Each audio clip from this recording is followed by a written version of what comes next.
Ready, sir? Yes, sir. So can we start, sir? Yeah, sure, sir. Sure.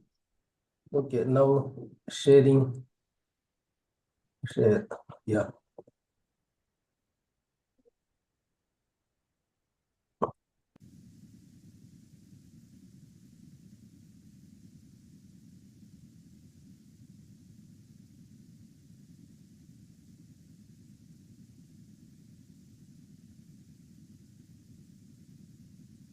Yeah. Good evening, friends. Today we will go through important aspects in credit policy because last two exams, 2 to 3 and 3 to 4, as I yesterday told you, 19 questions they have given for 3 to 4, and 2 to 3 also 19 questions they have given. And of course, basing on whatever questions they have asked, in those areas we will concentrate, and remaining all other aspects very fast we will go through so that we can cover up to the maximum extent.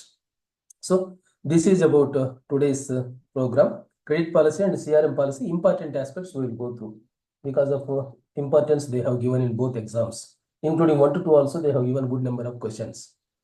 So we will go through.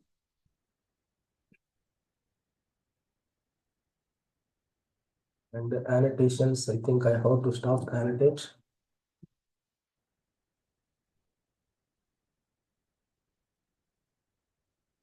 Control, yeah.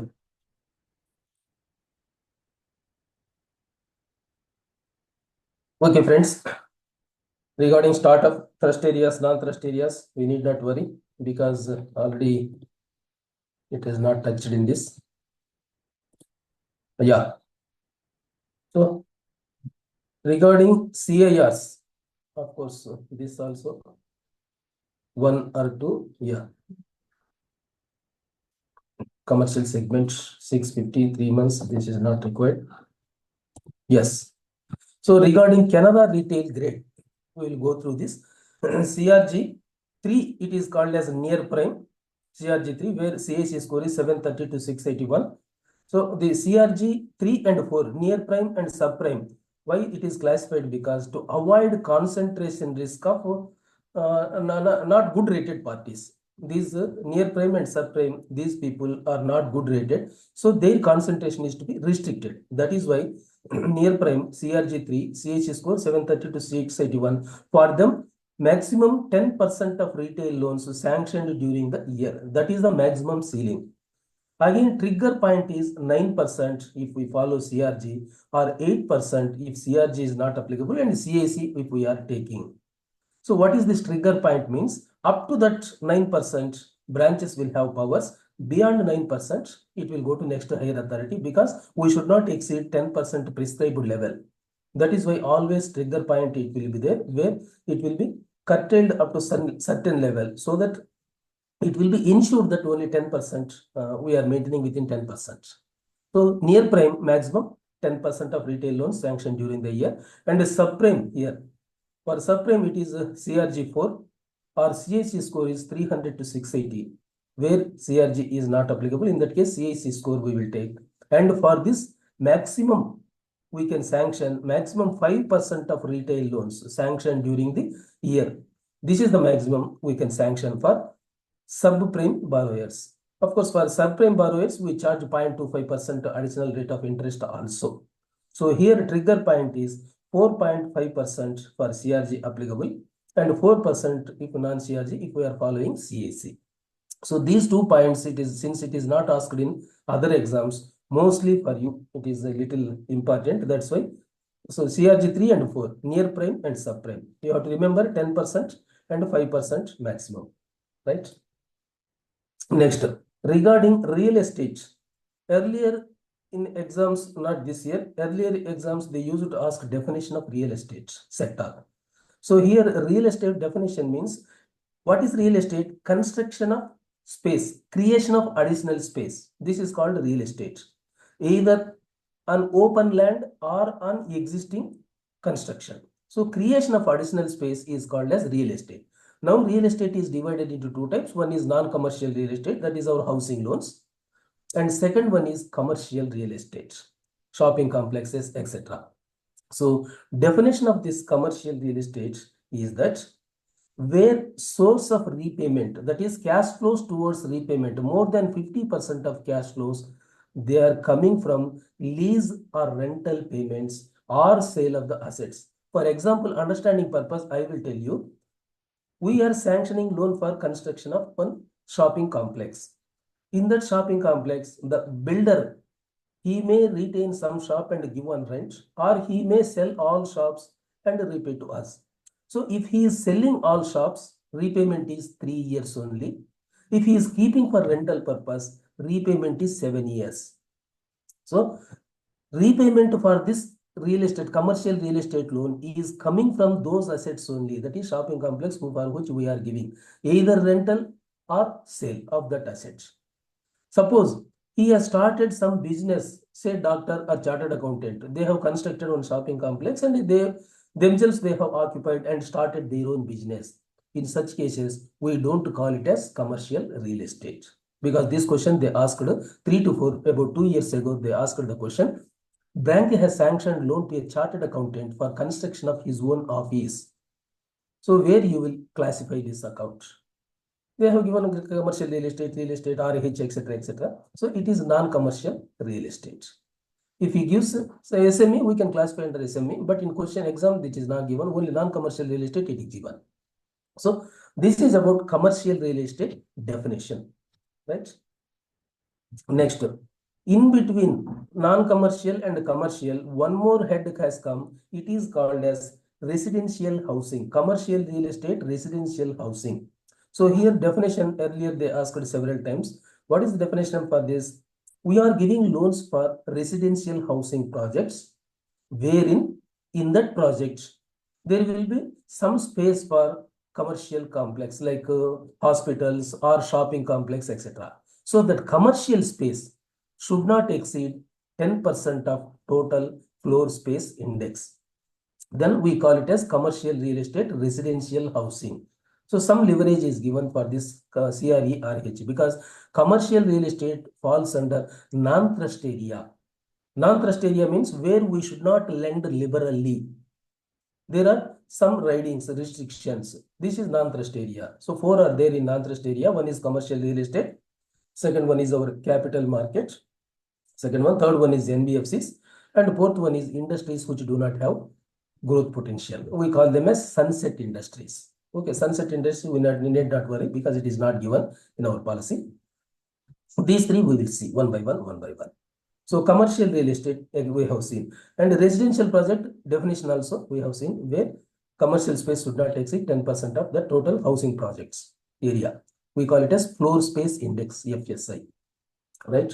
Next, we are not permitted to give loans for acquisition of land. Normally, we will not give. Suppose party has acquired land, then we will consider it as margin, because normally for commercial real estate, 50% margin we prescribe.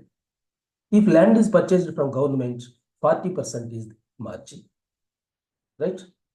Next, since we are not giving loan for acquisition of land, what about individuals? Individuals while constructing house, they may ask for Canara site. Earlier it was the site for purchase of site loan. So in that case, we take declaration from the party stating that they will construct the house within 18 months. They will start construction within 18 months. So this declaration we will take and sanction loan for open sites, right? And next one, this subsequently it is given, builder or developer, they have to disclose in their pamphlets that this property is mortgaged to so and so bank, because they may avail project finance from some bank or other financial institution. In such cases, they have to give declaration in their pamphlet stating that we will produce NOC, we will give NOC whenever you want. Like that, they have to give in their pamphlets. This is also another one. And for individuals, if you are giving for third housing unit onwards, it is treated as commercial real estate, and we charge 0.25% extra rate of interest also for third unit onwards. Why it is treated as commercial real estate means, as per Reserve Bank of India, individual, they can retain 2 houses. If third house they are constructing means it is for rental purpose. And again, commercial real estate definition is, if repayments are coming from rent or sale of asset, then it is commercial real estate. So here our repayment, more than 50% of repayment amount is from rental amount. That is why it is treated as commercial real estate. Third house, though we have not given loan for first two houses, our party has not availed loan for first two houses on his own money, he has constructed first two houses, but still for third unit we charge 0.25% extra and treat it as commercial real estate. Right? Next one. Of course, maximum project cost, this also recalled question. What is the maximum project cost for single commercial real estate project is 500 crores or 3.33 times of tangible net worth of the borrower. This is the maximum amount in case of single project of commercial real estate. And the next one, no working capital separate limits for this commercial real estate. If at all working capital we are sanctioning means it will be sub limit under our term loan component only, because we should not sanction working capital means it will continue irrespective of completion of project. So one project is over means second project also this working capital will continue. That is why working capital separate loans are not permitted for commercial real estate. Working capital limits are sub limit under term loans only. Right? Next, debt equity ratio, etc., etc. Now we come for promoters contribution. Promoters contribution, I will tell you, as per our bank guidelines or even Reserve Bank of India guidelines also, for project loans, that is term loans for projects, whatever may be the project, your infra or non-infra, whatever may be the project loans. In term loans, we are prescribing 25% margin of the party. 25% margin of the party. Meeting nanu chestanu.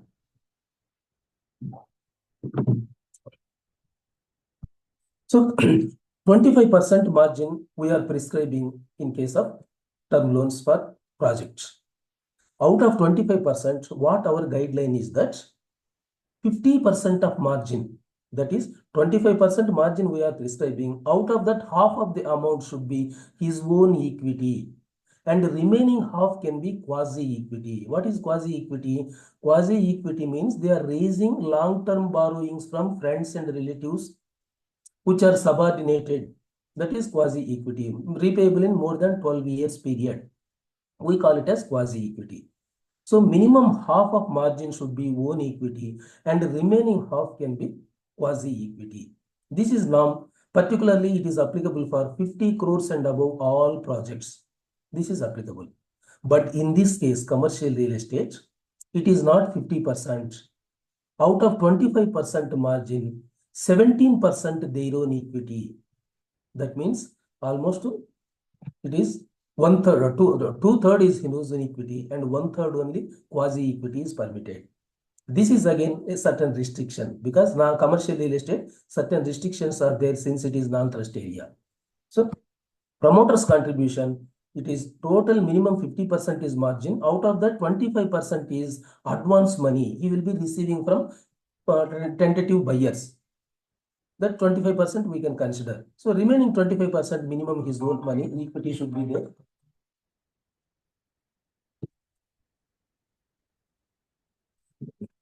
Remaining 25% it is margin, his own money. Out of that, minimum half should be equity, own equity. But here for real estate, 17% out of 25% margin, 17% is own money and the remaining 8% only quasi-equity permitted. This is another one. If land is not purchased, then total entire 50% margin party has to bring. In such cases, 34% is his equity and only 16% is quasi-equity we will permit. Second one.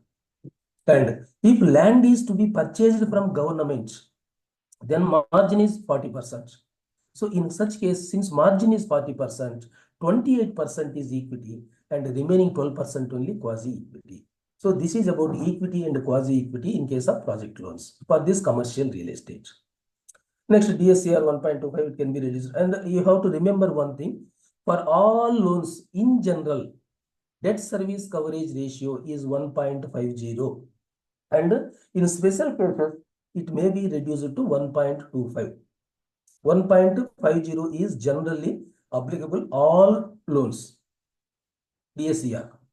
FACR, fixed assets coverage ratio, that is fixed assets divided by term loans. It is 2:1.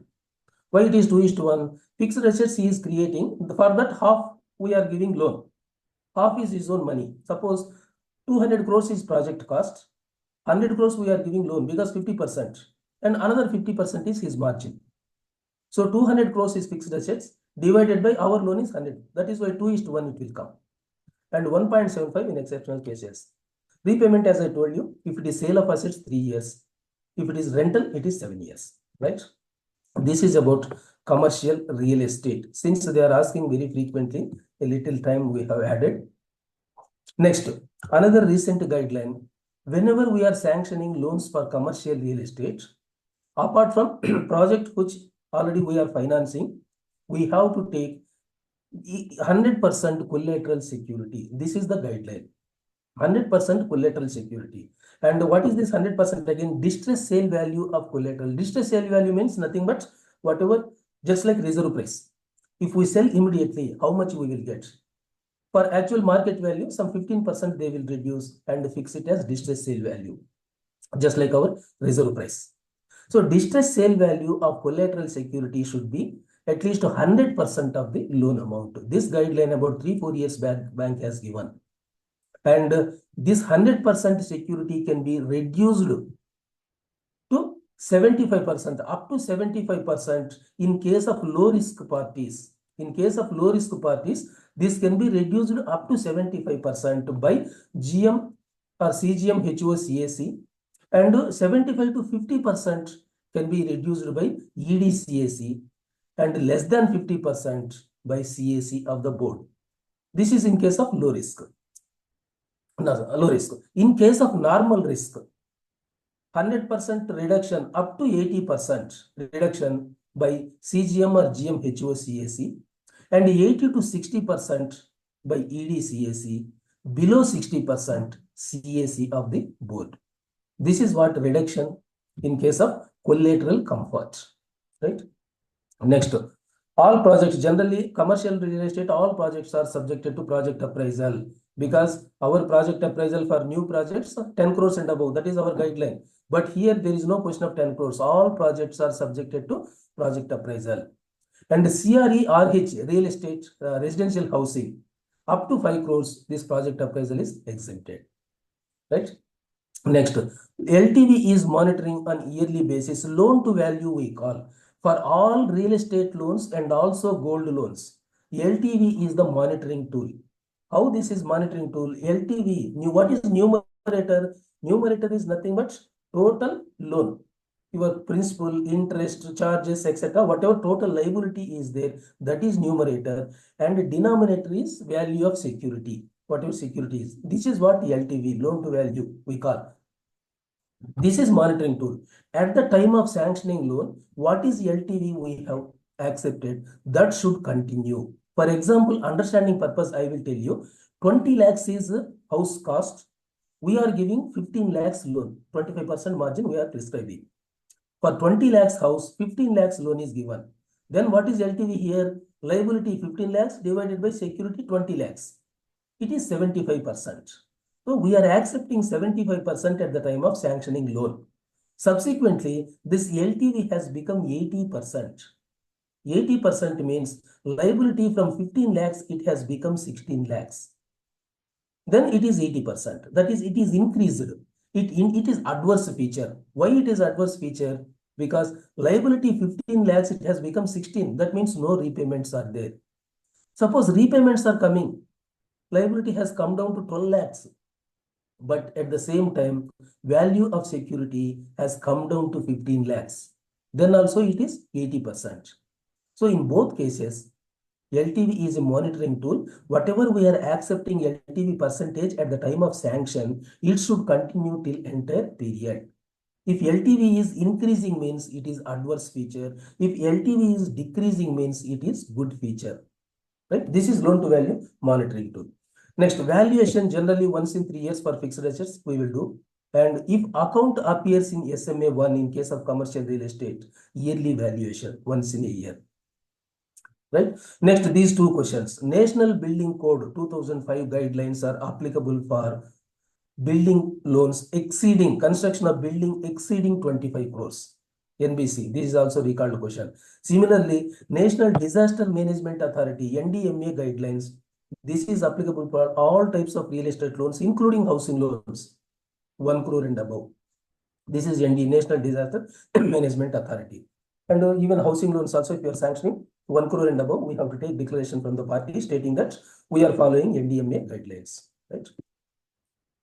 Next, capital market exposure. Last exam, 3-4 questions are given from this capital market exposure. This current year, whatever 3 exams are there, in that also they have touched nearly 3-4 questions actually.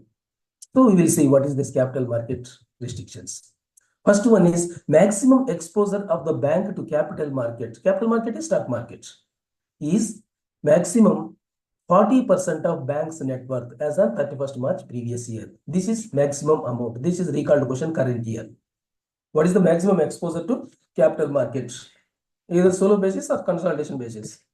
It is 40% of bank's net worth. Always these exposures are linked to our tier 1 capital, but whereas in case of capital markets, it is linked to net worth. You have to remember that difference, right? Next, out of 40%, direct investment in shares by us, direct investment, it is 20% of bank's net worth. Half of the exposure we can directly invest because bank will be purchasing shares of different companies or different shares we will be purchasing as a part of our policy at a head office, that is investment policy, will be purchasing and selling. So in such cases, or we may be sanctioning loans for, yes. So direct investment in shares and bonds, maximum it is 20% of bank's net worth. These 2 points. Next one. Normally, for stock brokers, we will sanction for stock broking activities only, not for any speculative purposes, but for purchasing shares and keeping with them, we don't allow. And margin normally on shares is 50%. It can be reduced to 25% if shares are in demat form. Now, there is no question of physical scripts. So 25% margin we can say directly. But for stock and share brokers, margin is 50% for OD facility and CDB and 20% in case of intraday ad hoc over limit. Right? Next, we will sanction OD against property, also the stock and share brokers. It is 40% margin. So this is also recalled question, previous one. Right? For other businesses, normally no loans against primary security of shares and debentures. We will receive loans against shares only to individuals, that too with restrictions. So no loans against primary security of shares to other than individuals, no loans. Okay, but we can accept it as collateral security. Next, margin on advances or issue of guarantees against shares are mutual funds. Here also 50% normally we prescribe margin, but if shares are in demat form, 25% is the margin. Right? In case of BGs also, for capital market operations, minimum cash margin 25% we will prescribe out of total 50% margin. Right? Next.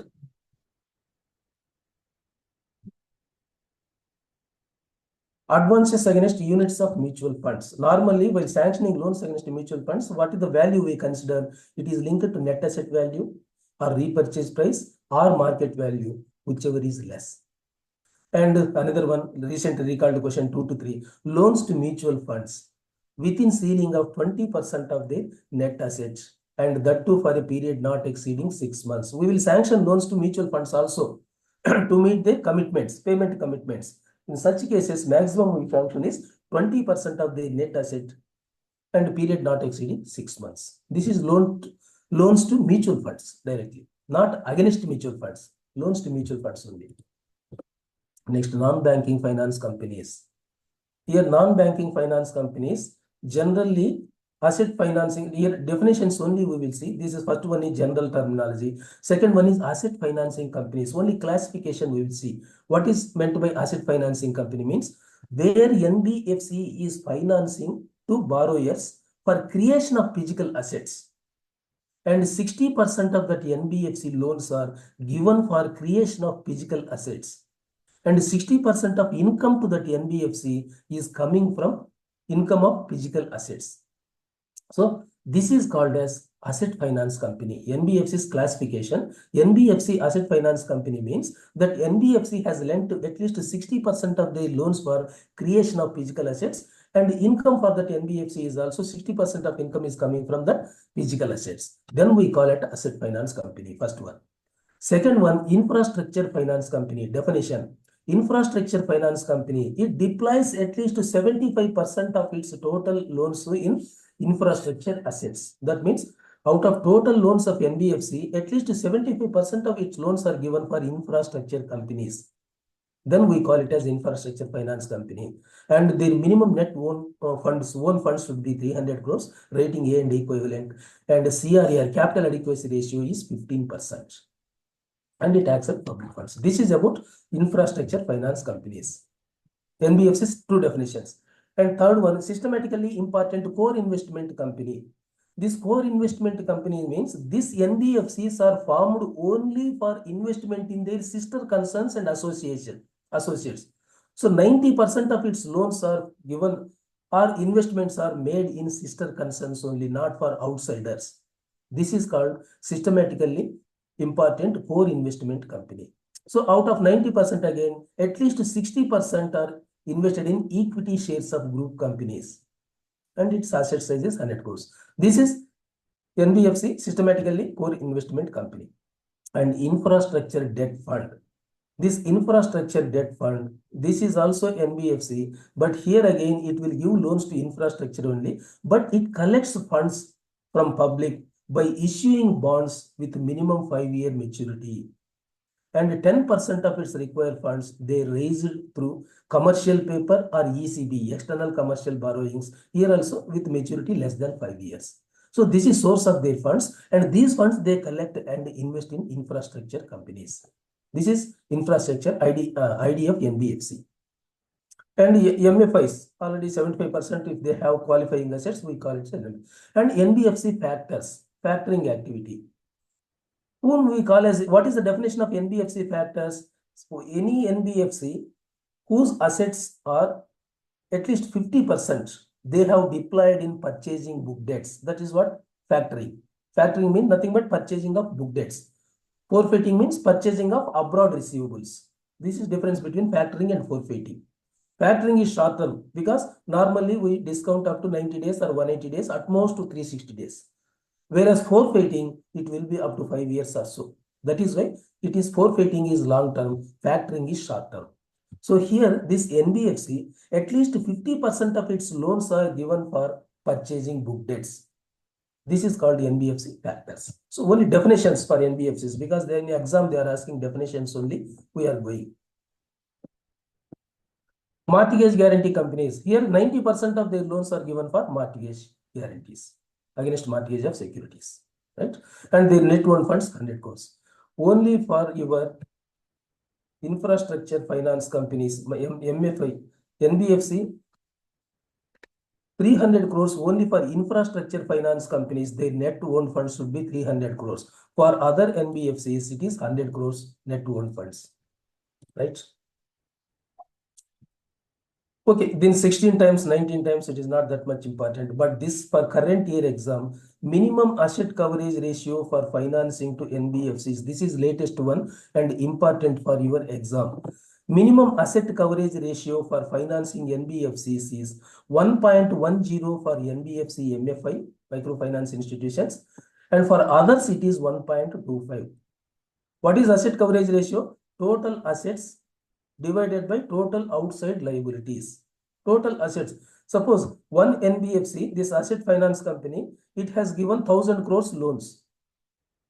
That means its assets are 1000 crores. And they raised funds from outside up to 750 crores. That is outside liability. So 1000 crores divided by 750, it comes 1.33.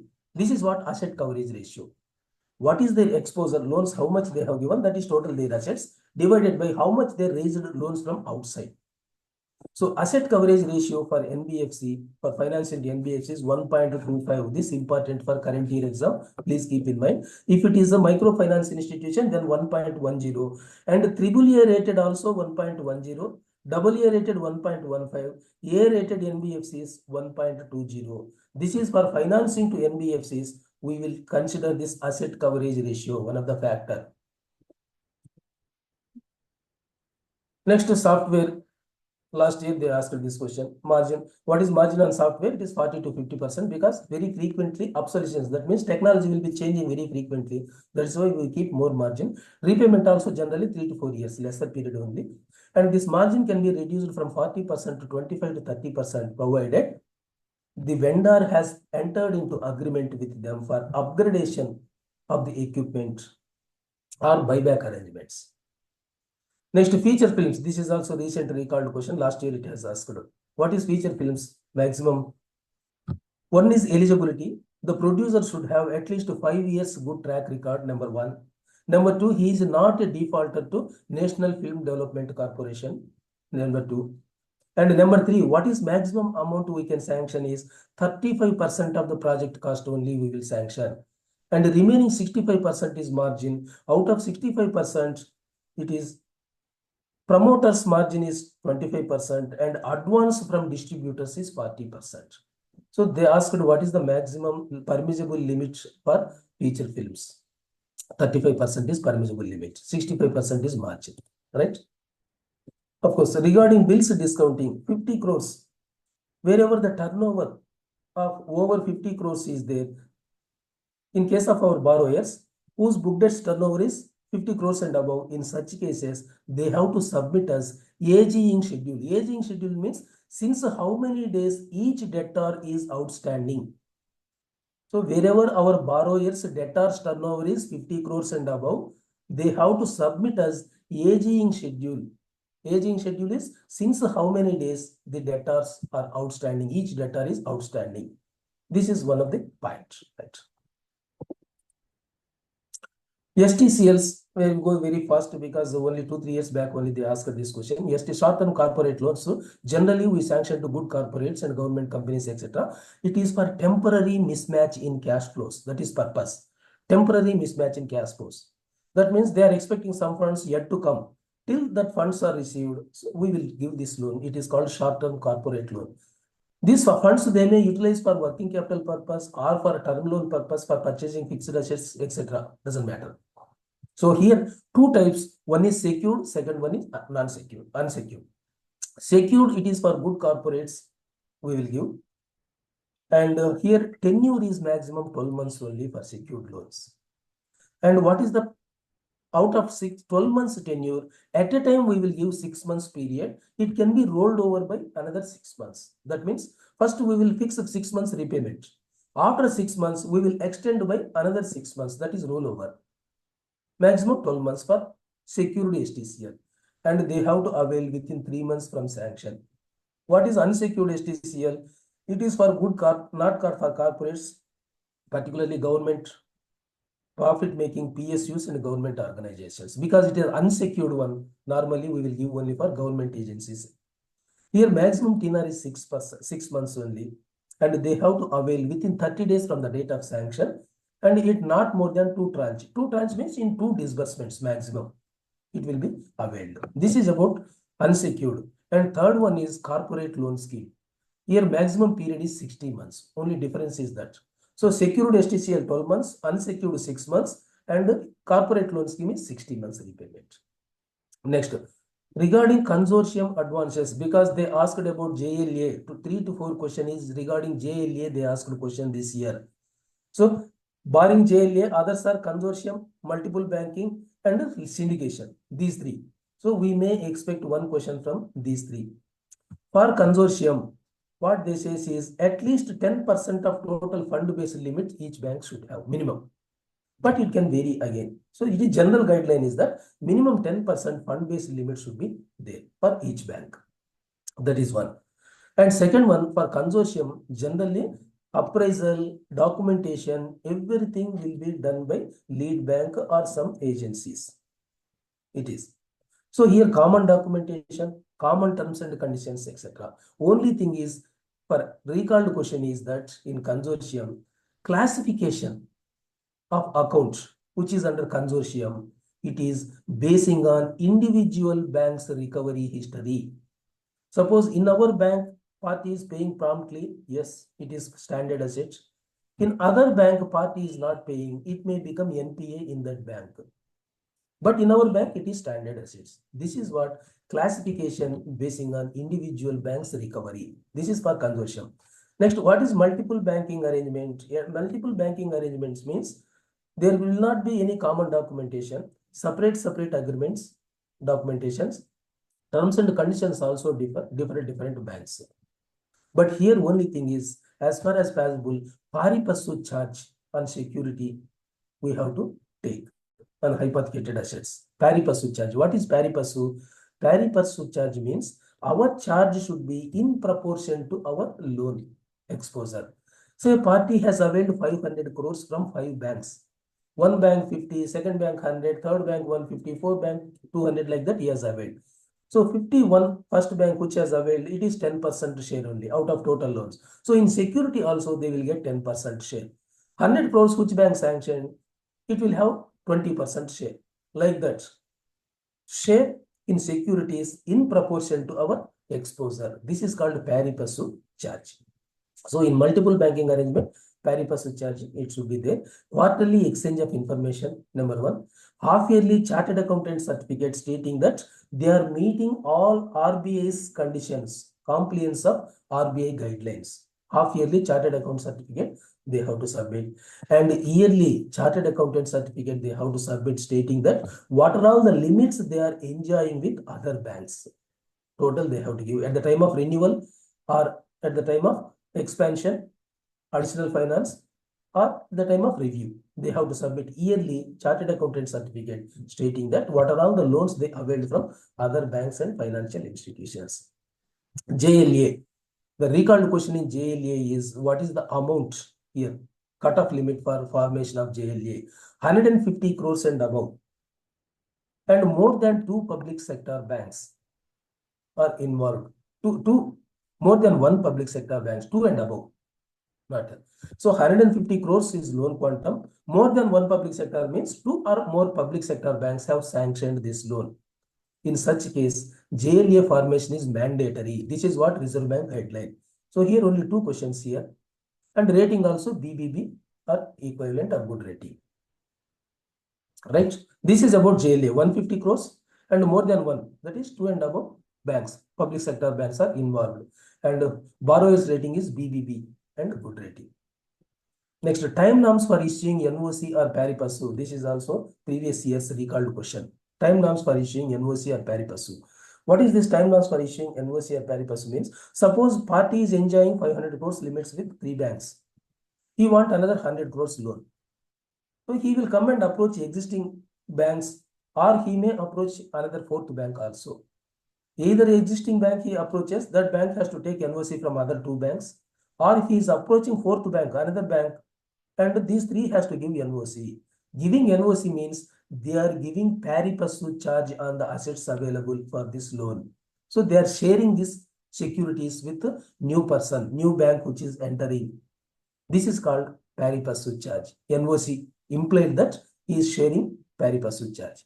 So for this, what are the time norms? Party will request a lead bank to give NOC first. Lead bank means which is having highest exposure out of that consortium or JLA, whatever it is. Party will approach for conducting meeting and taking decision whether to give NOC or not. 15 days time is taken. And within 15 days, if they don't want to give NOC, it can be rejected. So for rejection, 15 days time is given. What number 1, time norms for rejection, 15 days time.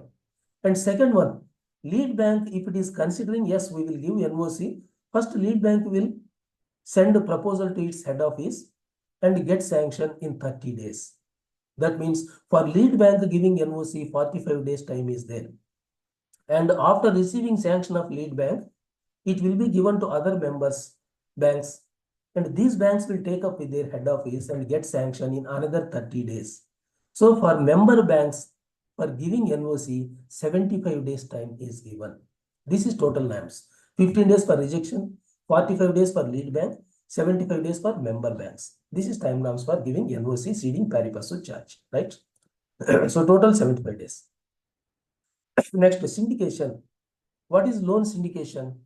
Syndication means bank borrower will come and ask Canara Bank, for example, I will tell you, he will come and ask Canara Bank, sir, I want to have 500 crores loan. This is my project report. You give whatever amount. If you are giving full amount, okay. Otherwise, you arrange from other banks also. So what Canara Bank will do, it will take that project report from the party and prepare information memorandum, we call. That means in information memorandum, full particulars will be there. What is the project, etc., all details will be there. That is called as information memorandum. So this information memorandum will be circulated to intending banks, which are ready to finance, who are willing to finance banks. For them, it will be shared. If other bank is coming forward, yes, we will arrange funds. So here our bank is called as mandated bank because customer has come and approached us and requested us to arrange funds for his project. And he is giving mandate to negotiate with other banks on behalf of borrower. Hence, we call mandated bank concept. So this is recalled question. Mandated bank concept is available in which type of arrangement? This is loan syndication. Right? One. Next. Financing. Scheme for financing Indian companies for acquisition of equity in overseas companies. Suppose our borrower, he want to acquire in overseas company. How much we can give? Here it is good for good top-rated corporates, AAA or LR1 or LR2, whose minimum tangible net worth should be 100 crores. And what is the loan quantum here? $1 million or maximum twice the tangible net worth of the company. This is maximum quantum. And maximum repayment is 60 months. 70 months in exceptional cases. Next is foreign currency loans to residents. This is recalled question again. Foreign currency loans to residents, how much we can give? FCLR in 3 currencies can be given: USD, GBP, and Euro. 3 currencies.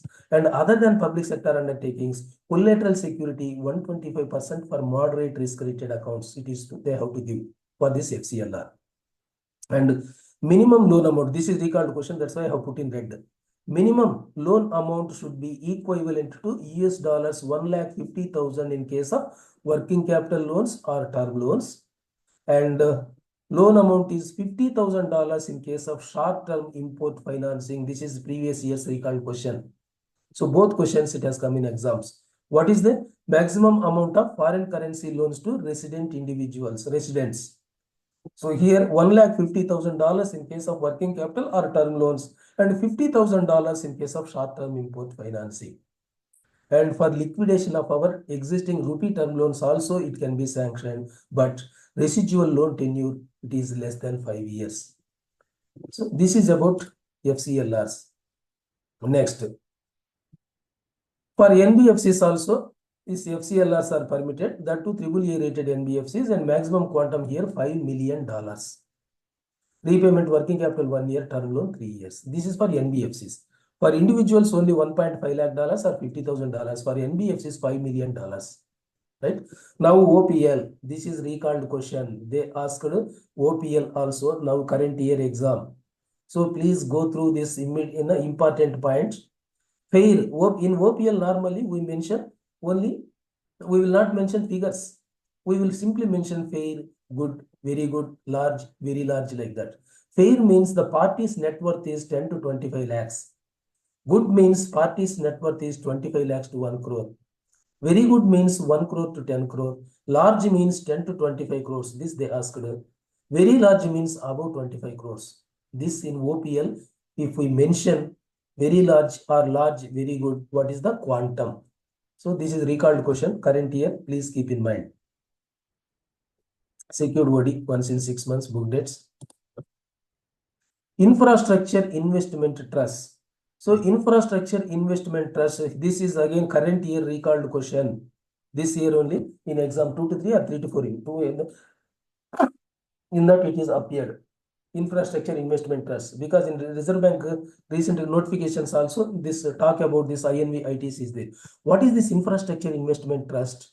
This infrastructure investment trust, some NBFCs, they will form separate trusts for the purpose of lending to infrastructure companies.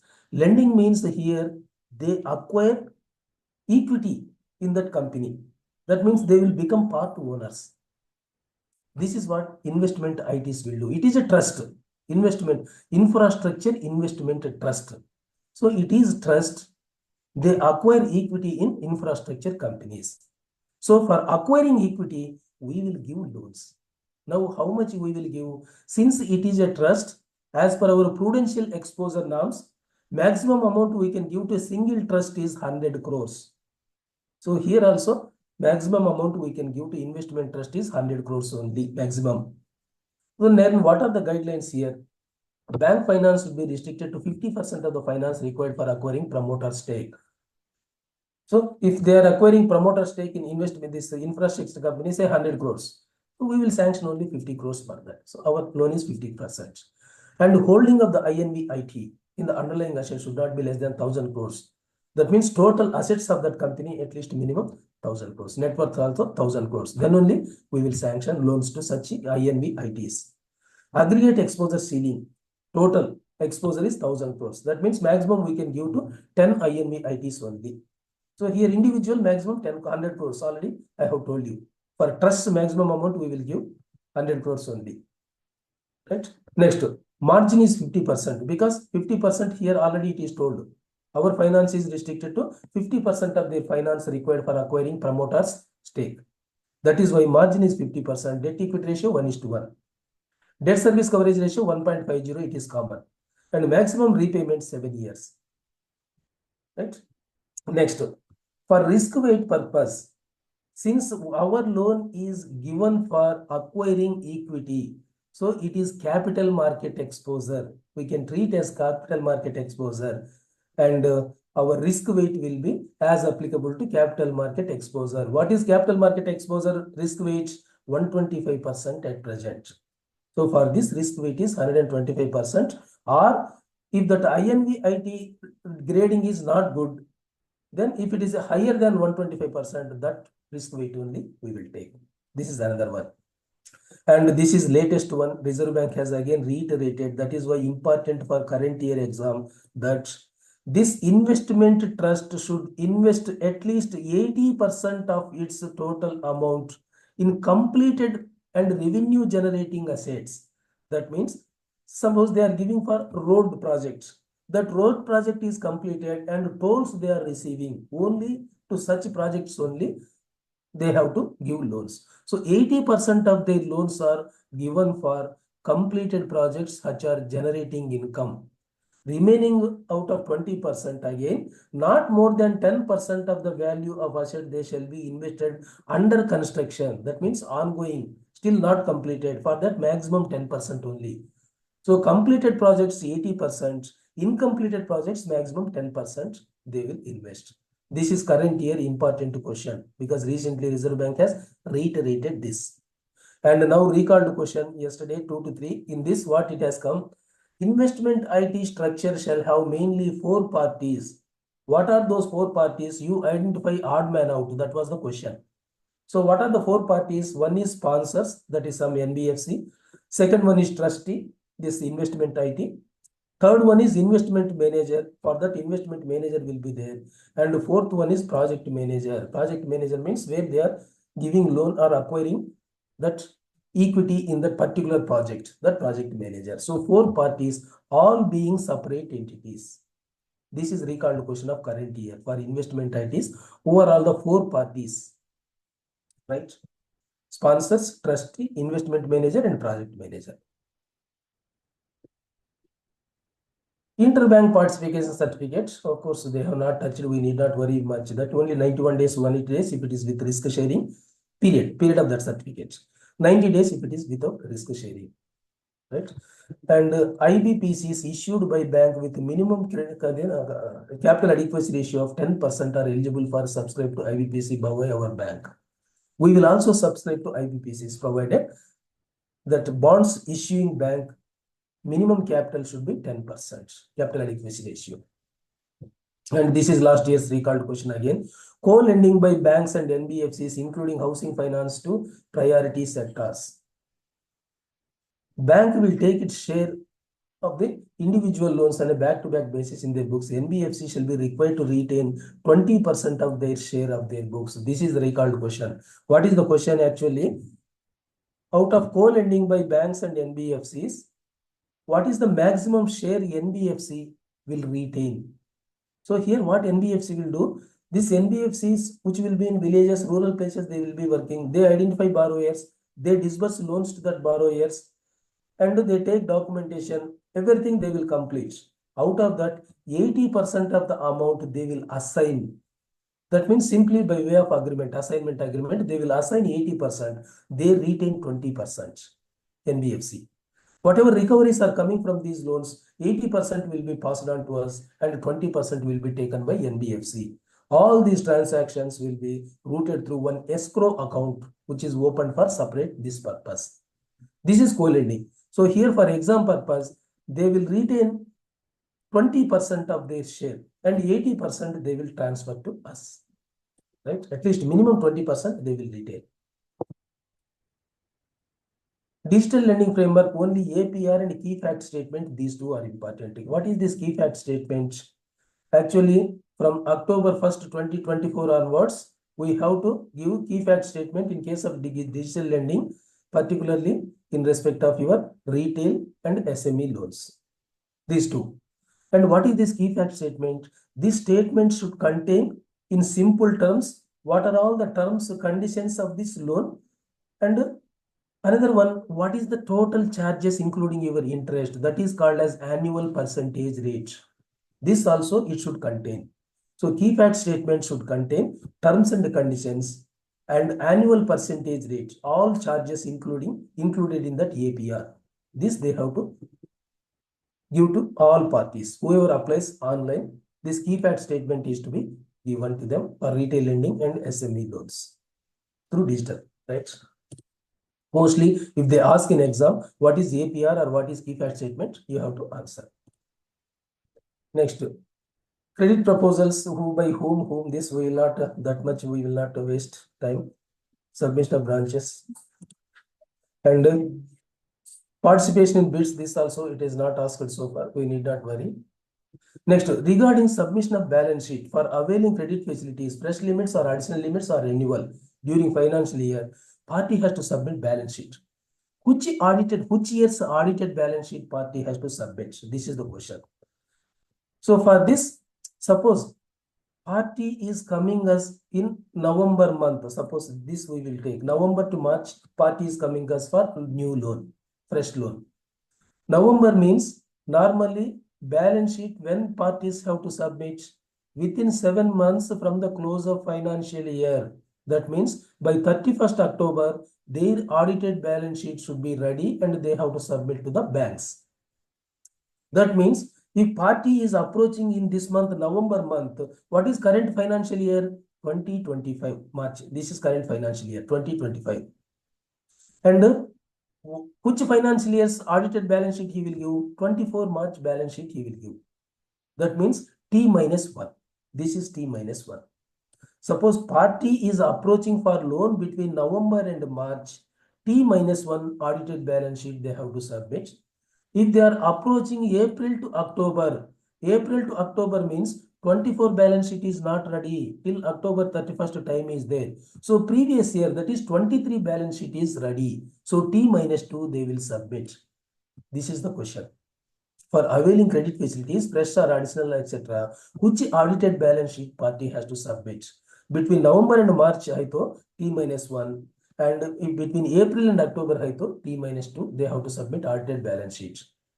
And again, our condition is that whenever balance sheet is more than 6 months old, they have to submit again fresh financials. They have to submit, right? Next, for agricultural loans, normally ABS it is not required up to 100 lakhs, and above 100 lakhs also RO head CSC they can waive, but 0.25% additional rate of interest it will be chargeable, right? Next, whatever financial statements are submitted by borrowers, we have to verify with those filed with the MCA website, Ministry of Corporate Affairs website. All corporates, after completion of their balance sheet, audited balance sheet, they will upload in MCA website. So party is submitting us balance sheet. That balance sheet we have to compare with the balance sheet which is uploaded in the MCA website, so that there will not be any differences, right? And all these chartered accountants, whenever they are giving any certificate, it should contain UDIN number, and we will verify in that UDIN portal, right?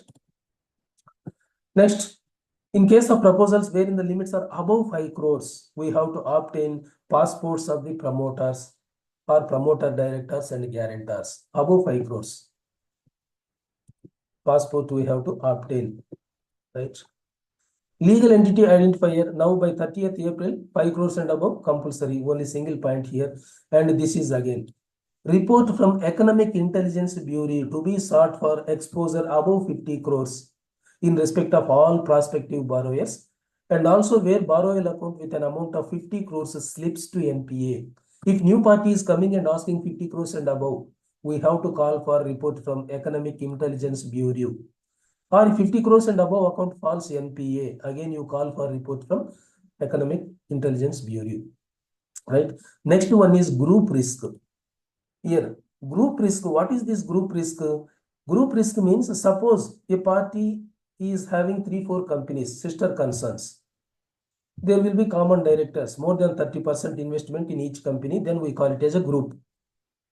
So here what happens is, if one account faces any problem, financial problem, most likely other companies also of that group will face this problem. This is called group risk. If one account faces any financial problem, it may lead to financial crisis in other groups also, because party may take money from other companies of the same group. So this is called group risk. So here for assessment of group risk, what we say is key financials, that is turnover, net profit, leverage, tangible net worth, liquidity, etc. of major group concerns or joint ventures which is having above 30% of paid up capital commonly, or where corporate guarantee is stipulated and incorporated in the officer note. This is group concern, right? Now, assessment of working capital, yes, there is a recalled question. What is the recalled question? In case of traders, merchants, etc., turnover method is applicable up to what amount? This is current year recalled question. In case of traders, merchants, what is the applicability? How much amount? Up to how much amount we will assess under turnover method? It is up to 2 crores. This question they asked in current year exam. So turnover method, otherwise called as Peer Nayak committee recommendations. As per this turnover method, what is the working capital? 25% is working capital requirement. 25% of projected turnover accepted by us. Here 2 points. Projected turnover accepted by us. When we will accept? If the projected turnover is reasonable, then we will accept. So if we are accepting this turnover, on that we have to fix the limits. 25% is working capital requirement and 20% is working capital finance. 5% of turnover is margin. So 3 points here. 25% is working capital requirement. 20% of turnover is working capital loan. 5% of turnover is margin. So here margin, another point is also there. If available net working capital in the system is more than 5% of turnover. For example, I will tell you 10 crores is projected turnover and 25% means 2.5 crores is working capital requirement and 20% is turnover, that is our loan. So 2 crores is our loan, 50 lakhs is margin. This is in case of 10 crores turnover. And suppose already net working capital in the system is 60 lakhs, not 50. That means more than 5% it is available. In such cases, we will give 2.5 is requirement, 60 lakhs is available NWC. So 1.9 crores is your loan, working capital loan, not 2 crores. Because here available net working capital is more, right? This is simply subset, and applicability is here. MSMEs, for MSME up to 5 crores it is applicable. And other than MSME, it is up to 2 crores. Traders, etc. up to 2 crores it is applicable. And margin is 1 point, current ratio is 1.25. This is about turnover method. MPBF system, maximum permissible bank finance system.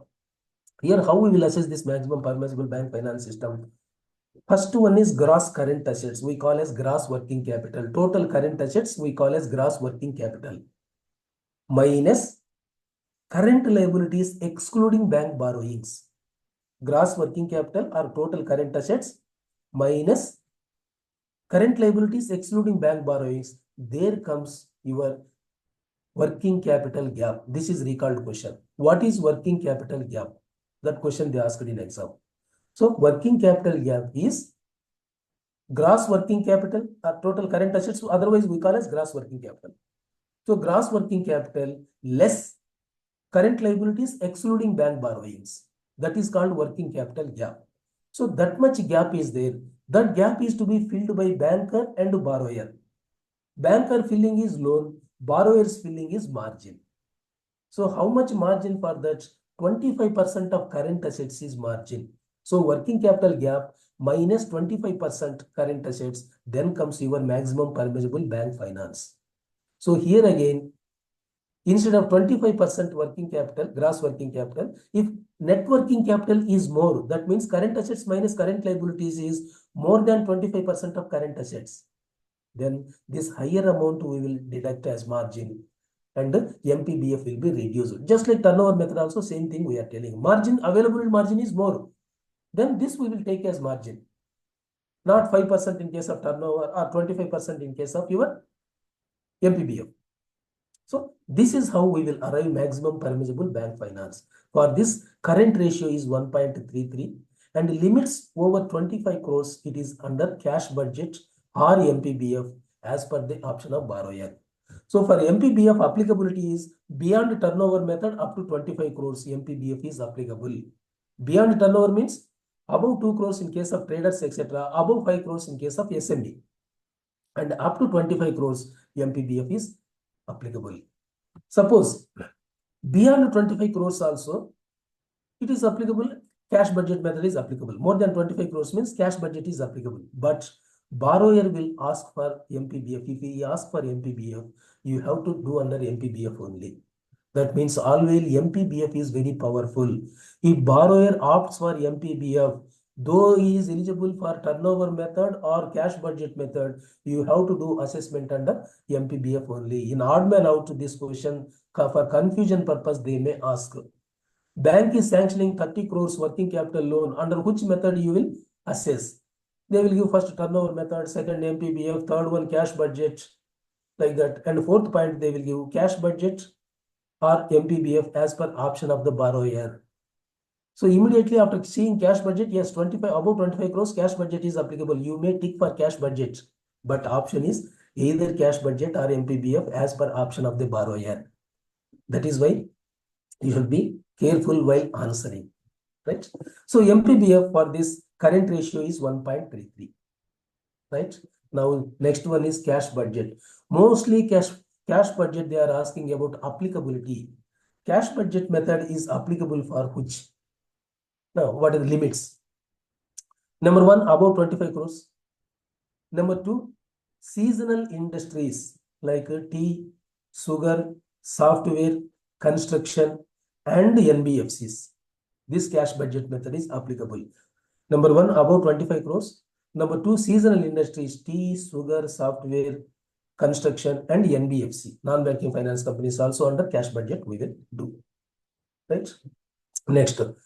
Another one, discounted net cash flow in the form of term loan. Suppose we have installed our POS machine in a big firm, a big shop, and POS receipts we are getting continuously, our POS machine. Against such receivables, we will sanction term loan repayable up to exceeding 3 years. Repayable, sorry, not exceeding 3 years. We will sanction term loan to borrowers against receivables. Normally, against receivables means OCC we consider for 12 months only. But here, against receivables, we can sanction term loan not exceeding 36 months, 3 years. Right? This is another one. For construction companies, of course, 9 times it is not that much. And gold card scheme for export, a standby credit limit. What is the standby credit limit? At the time of assessing limits, in case of MSEs, or your exports or gold card exporters, what we do on the assessed amount, either 10% or 20% additional limit, we will sanction and keep it as a standby. It is called a standby credit facility. For gold card exporters, it is 20%. For SMEs, it is 20%. For exports, it is 10% standby credit generally. SMEs 20%. And for gold card exporters also 20%. For other exports, other than gold card exporters, it is 10%. We will sanction standby limit. Whenever party requires urgently, they can utilize. This is what standby credit. For gold card exporters, 20% over and the above assessed limits we will sanction, and they can avail maximum 2 times only in a year for a period not exceeding 60 to 90 days at a time, just like your ad hoc limits. They will avail. This is about gold card exporter standby. And lending and the guarantees issued by other banks. This is about 2-3 years they recalled in 2 to 3 exam. Some other bank is giving bank guarantee. Against that bank guarantee, we will lend to the borrower. You may get doubts why they are giving guarantee. Instead of that, they can lend directly to the borrower if he is a good person. So instead of giving guarantee, they can give fund-based loan. Why non-fund based loan? Because for that particular type of industry, their exposure might have reached maximum. In such cases, they will give guarantee, that is contingent liability, and against that guarantee, we will sanction. Here, for sanctioning such loans, the borrower should have satisfactory dealings with us for at least 3 years. Already current account at least party should have for 3 years, number one. And the guaranteeing bank, it should have at least 10% of this guaranteed amount as fund-based limit. That means 10 crores bank guarantee is given by that bank. That means at least out of 10 crores, 10% means 1 crore, at least he should enjoy fund-based limit with other bank, which has given guarantee. This is 2 conditions. Lending against guarantees issued by other banks, right? Next, liquidity and current ratio norms. Generally, benchmark current ratio is 1.33 in case of MPBF and cash budget, and 1.25 per your turnover method. And this liquidity current ratio norms are not applicable for schools, colleges, hospitals, nursing homes, hotels and restaurants, service providers, infra projects, and plantation. For all these, current ratio norms are not applicable. You may remember, because not applicable current ratio, these are all schools, colleges, hospitals, nursing homes, hotels and restaurants, service providers, infra and plantation. And benchmark current ratio is not applicable for sugar industry also, right? Bank may obtain quarterly cash flow statements in respect of borrowers having working capital limits of 50 crores and above from the current ratio is less than prescribed norms. Current ratio prescribed is 1.33. If party is having 1.2 or 1.25 only current ratio, in such cases, we will call for quarterly cash flow statements if working capital limits are 50 crores and above to assess how the unit is earning. So if party is enjoying 50 crores and above, if current ratio is less than prescribed norms, we will call for quarterly cash flow statements. And this quarterly cash flow statements of bigger units, that is 250 crores and above, if any company or corporate is enjoying 250 crores and above from banking system, in such cases, quarterly cash flows are to be monitored by Agency for Specialized Monitoring. We call ASM. About 2-3 years ago, it is introduced, and already it has appeared in exam also. Agencies for Specialized Monitoring, we will appoint in case of limits 250 crores and above from entire banking system. And these agencies, they will do quarterly cash flow monitoring. Quarterly, they will do cash flow monitoring. And for them, we pay amount to quarterly. What is the amount payable to ASMs again? Here, 5 lakh rupees we will pay if limit is up to 500 crores. And 8 lakh rupees we will pay if limit is above 500 crores. 5 lakhs plus GST or 8 lakhs plus GST. Up to 500, above 500. And this amount is payable quarterly. Right? This is ASM, Agencies for Specialized Monitoring. Quick ratio. Recently, government has given guidelines that quick ratio also you prescribe as one of the parameters, but applicability here. MSME is above 10 crores, other than MSME above 50 crores. This quick ratio is applicable. Only single point here, right? Next, fixation of time schedule for working capital. Generally 12 months. Earlier, basing on risk, it was different. Now, commonly 12 months is working capital limits. We will fix. Next, putting through EMT mortgage transactions. Normally, at the time of sanctioning, we prescribe mortgage is to be created by so-and-so date. Suppose if any problem, mortgage is created by that date. First extension we can do. No problem, sanctioning authority. Second extension also sanctioning authority can do. Maximum 6 months total. And beyond 6 months, third extension. Then it is by next to higher authority up to CO powers, and HO powers also same authority. This is for extension of mortgage. LSDBC, loan system for delivery of bank credit. First one, applicability 150 crores and above fund-based working capitals from banking system. This is applicability here. And 2 points here. First one is working capital demand loan. Second one is CC, cash credit. Working capital demand loan component should be minimum 60% for loan component, working capital demand loan. And remaining up to maximum 40% can be CC. This is about LSDBC. And here important factor for exam purpose is here unconditionally cancelable credit conversion factor is 20%. What is this credit conversion factor? I will tell you. Suppose cash credit limits, party is enjoying 200 crores. Out of 200 crores, 60%, 120 crores is WCDL. Party will avail, yes, minimum 7 days, maximum up to tenability, maybe up to 1 year. Party will ask stage by stage, he will avail. That is WCDL, just like single transaction loan. And the remaining 40%, that means 200 crores, 40% means 80 crores. 80 crores is CC. Out of 80 crores, as on March, only 20 crores is availed by borrower. Then 60 crores is unavailed limit. For calculation of capital, the 60 crores unavailed limit is there. That has to be converted as a fund-based limit with 20% factor for calculation of capital only. So it will be converted. That is what credit conversion factor. Unavailed limits is 60 crores in the example. 60 crores multiplied by 20%, it is 12 crores. So on 12 crores, you have to maintain capital, though limit is not availed by the borrower. This is called risk weight for undrawn portion of cash credit limits. And whether that limit is unconditionally cancelable or not. Why this point mentioned unconditionally cancelable means, about 3-4 years back, Reserve Bank has given guidelines.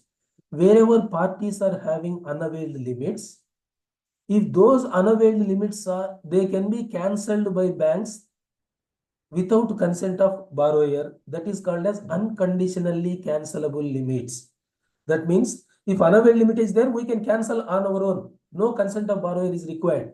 If such limits are there, you need not maintain capital on that portion.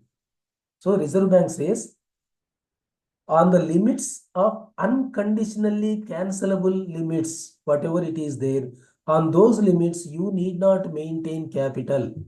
But for this, that the exemption is not applicable.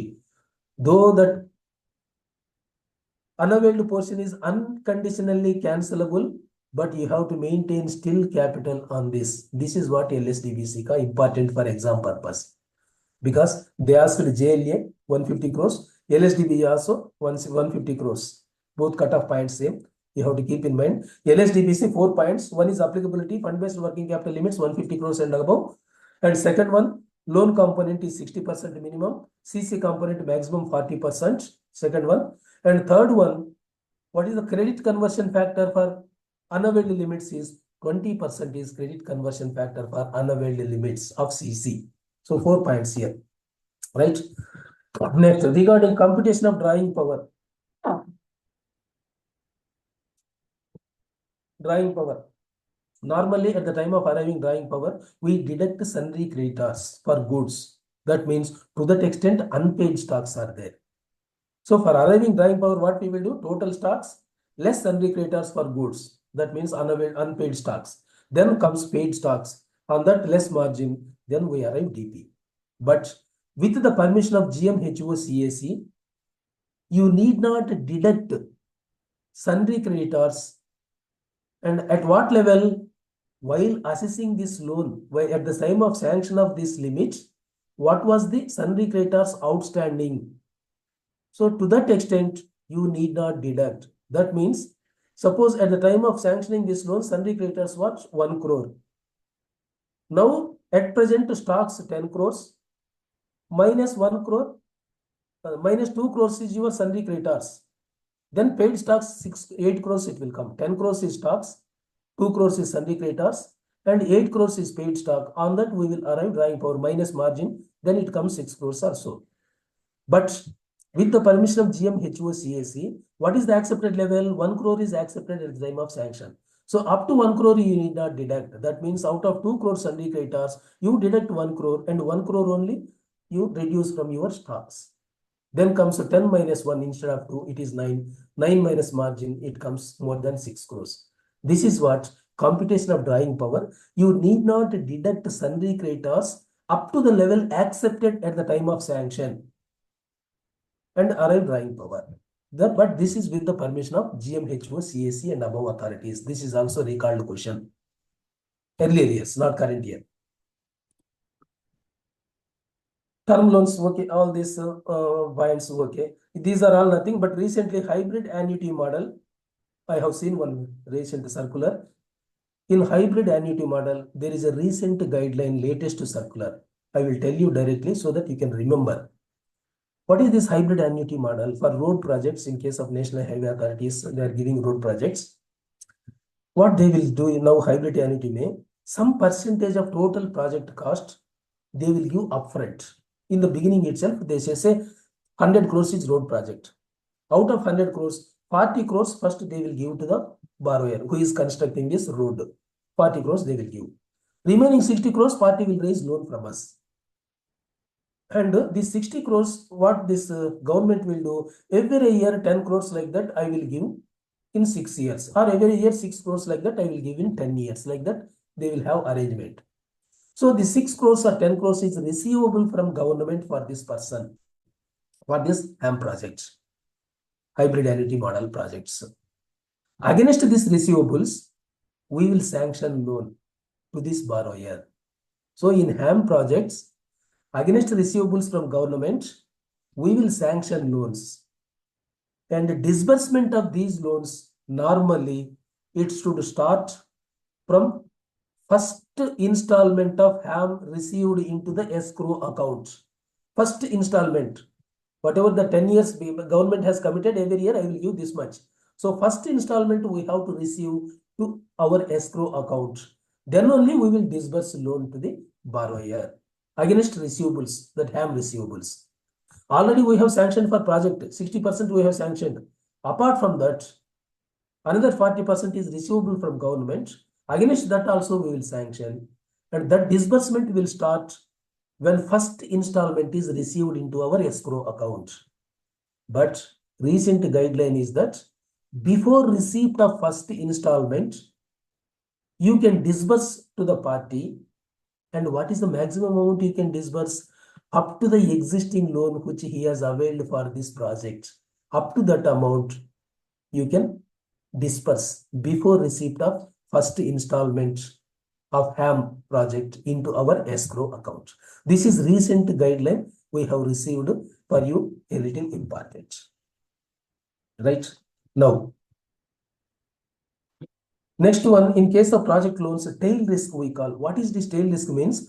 Party sometimes asks, sir, initial period, मुझे थोड़ा कम दे दो. What is that installment? You give some lesser amount and go on increasing frequently, gradually. That is called bulging, na? This gradually increasing installment. What happens in that case? If you go on first initial period, lesser installment amount, going on increasing installment amount continuously. While going last stage, what happens? Installment will be very much high and repayment, that income generation will be less. So our account will become NPA. This is what tail risk. To avoid that, what this is, 75% of the loan should be repaid by first 75% of the total repayment period. Suppose 20 years you are giving repayment, 200 crores is your loan amount.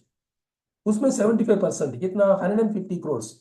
This 150 crores should be repaid within first 75% of total period. 20 years is total period. First 75% is 15 years. So 150 crores should be repaid in first 15 years, leaving 25% repayment for remaining 25% of the repayment period.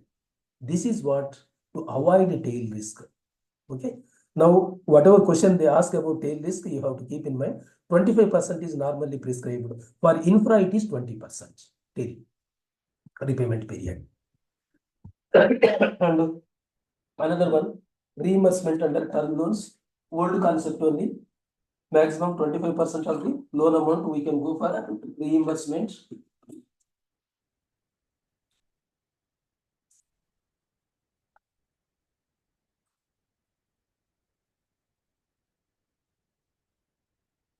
And that too, party should have incurred for plant and machinery only, not for land and building, that reimbursement, and he has to claim within 6 months.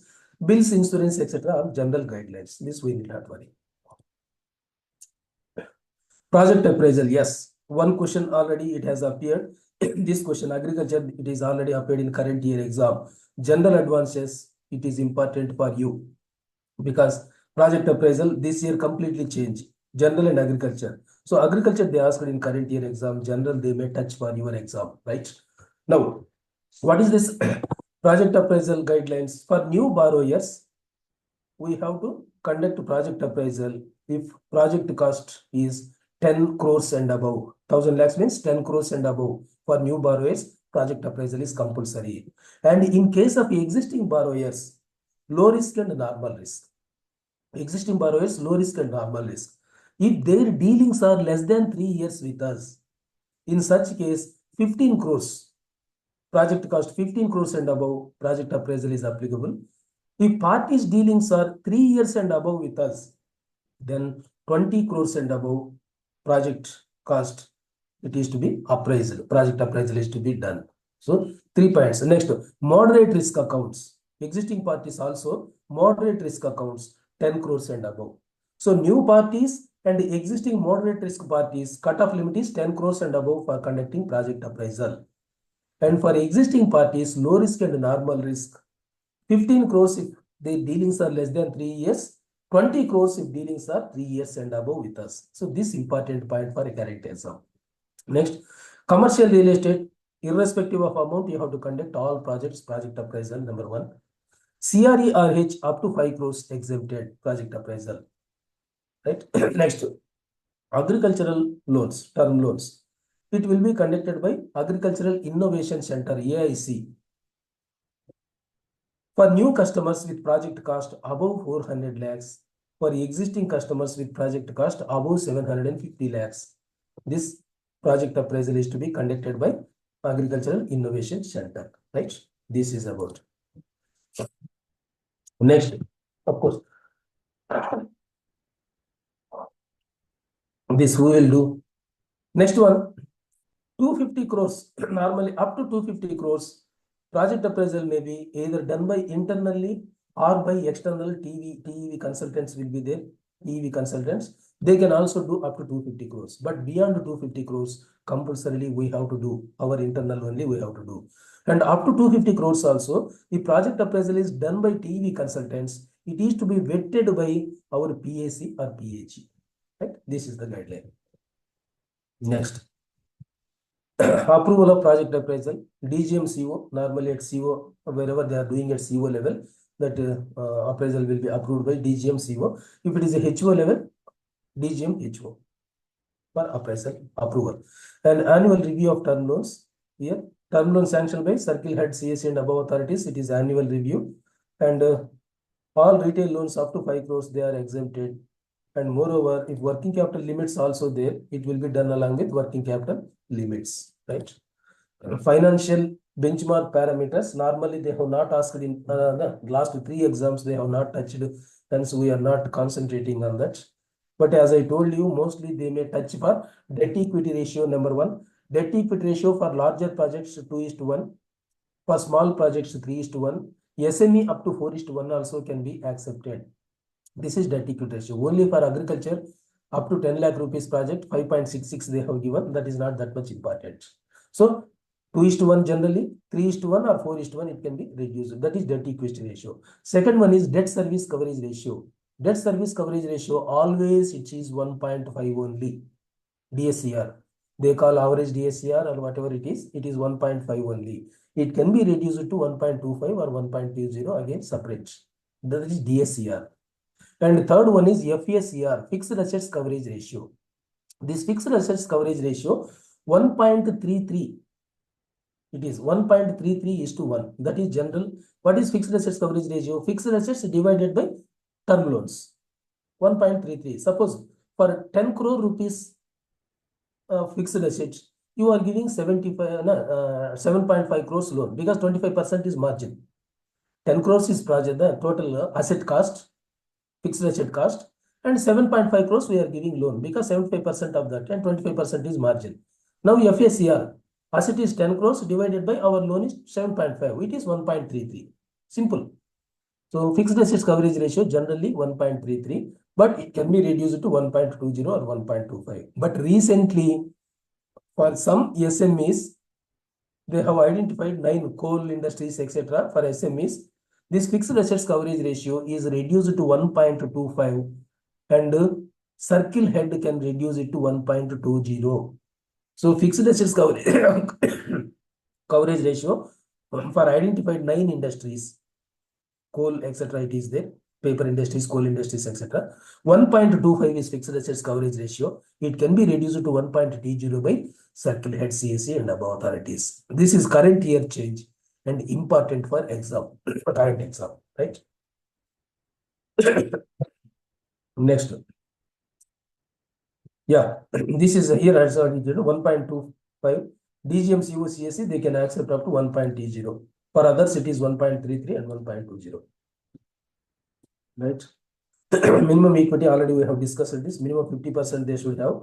If subsequently quasi equity is withdrawn, then 1% additional interest we have to charge. Already we have discussed this point.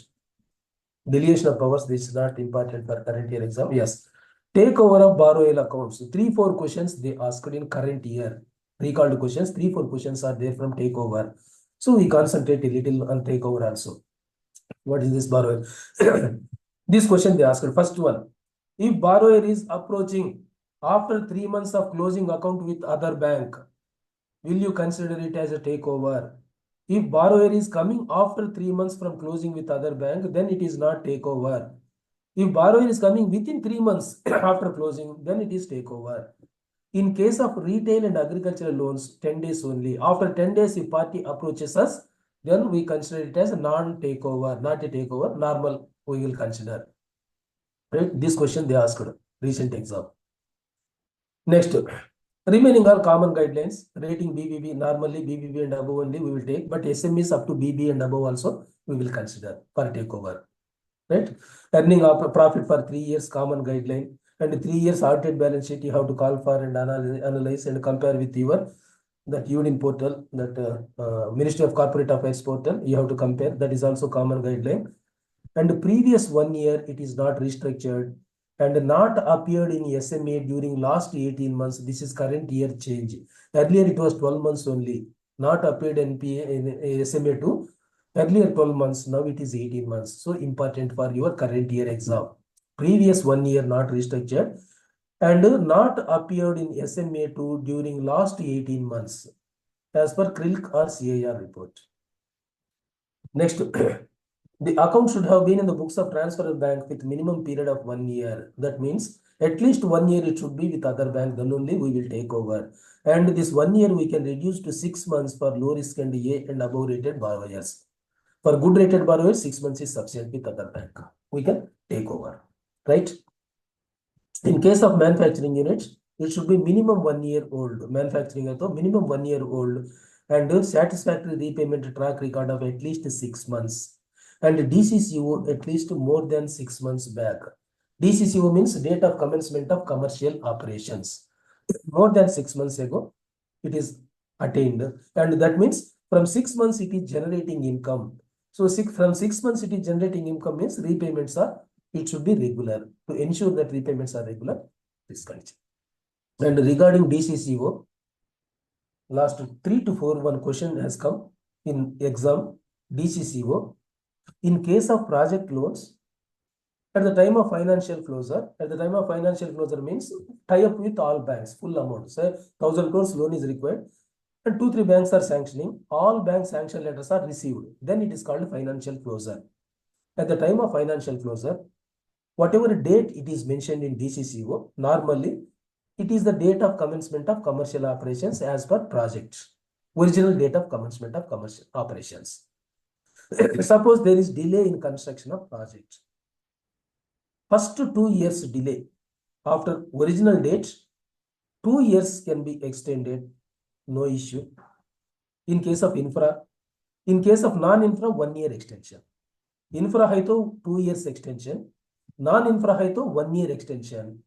It is not treated as adverse, and standard asset provisioning is 0.4% only. This question they asked, I will tell you how they asked. I know. First 2 years extension it has taken place. And in case of non-infra, first 1 year extension it has taken place. During that period, what is your standard asset provisioning? It is 0.4%. That is the answer for current year exam. Next one. Suppose after 2 years, still it is not started. Date of commencement of commercial operations not reached. That means project is not completed. Even 2 years lapsed, not reached. In such cases, or some court cases are there. That means party ka haath mein nahi hai. It is not in the hands of party. In such cases, another 2 years in case of infra or another 1 year in case of non-infra, it can be extended. So in this second extension period, asset provisioning, standard asset provisioning should be 5%. This is exam for your exam important because they touched first extension for 3 to 4, 0.4% provisioning.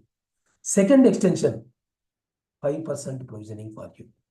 Standard assets. So current year for 4 to 5, please keep in mind this 5% standard asset provisioning for second extension of 2 years in case of infra. That means from beginning original date, it is total 4 years ban gaya.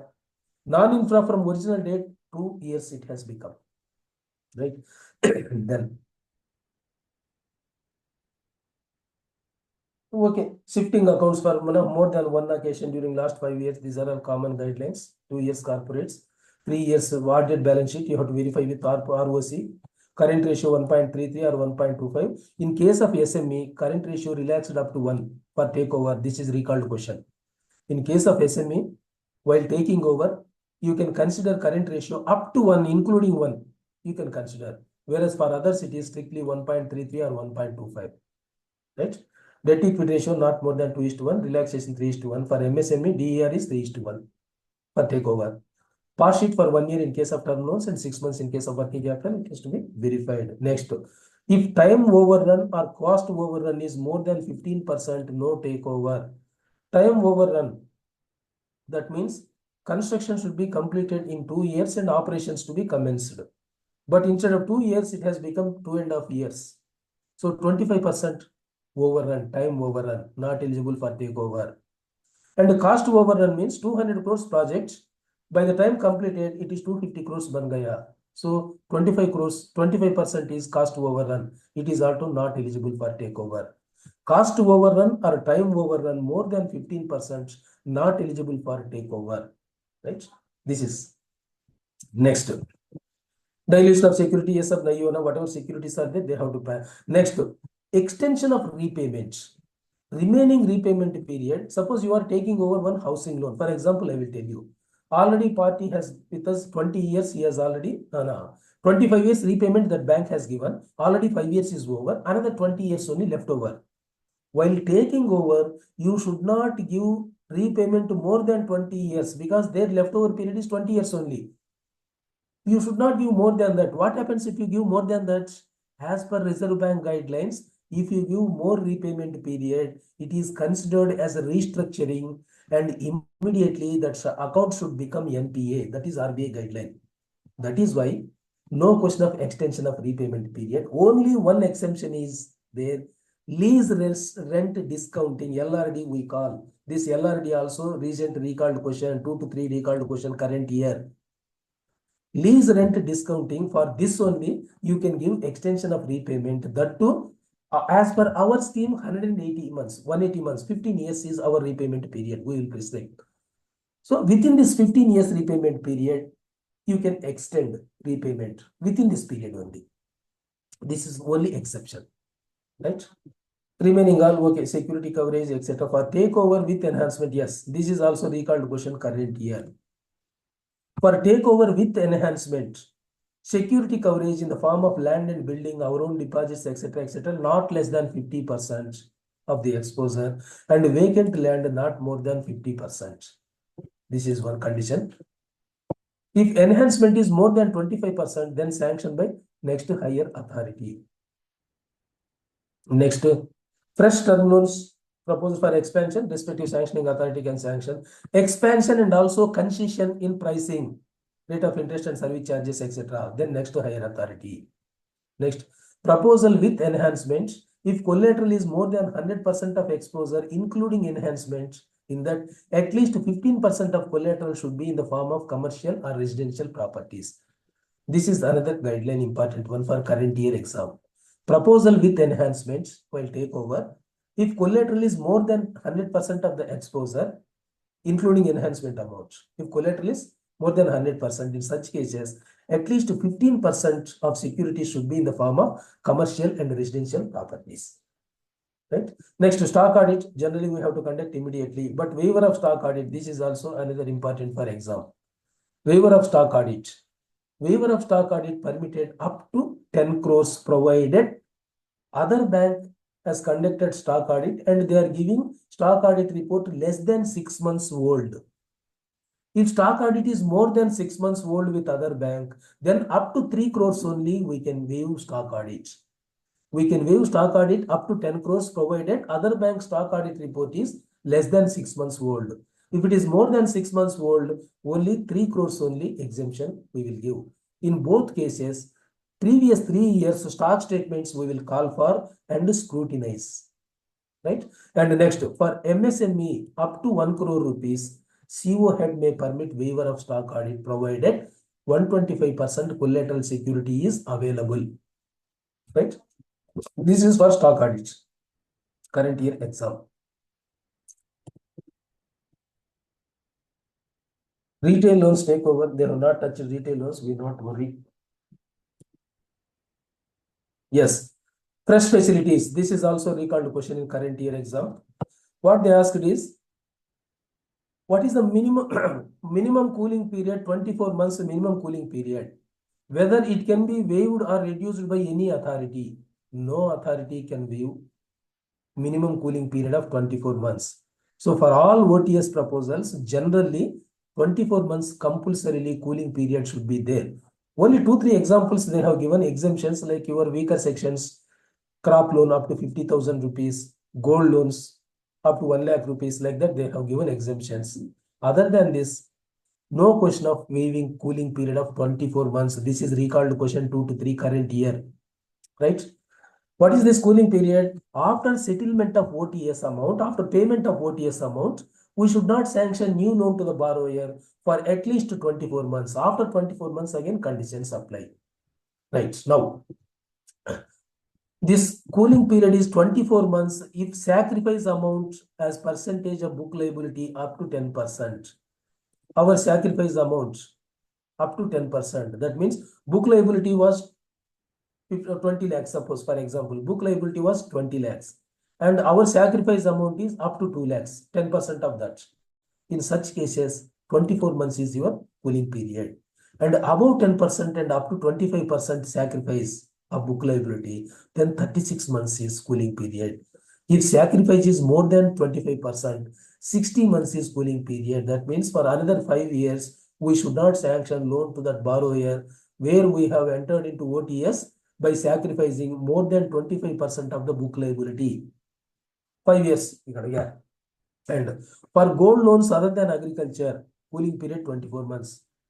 For gold loans also other than agriculture, 2 years cooling period. Nobody can waive. That's what I told.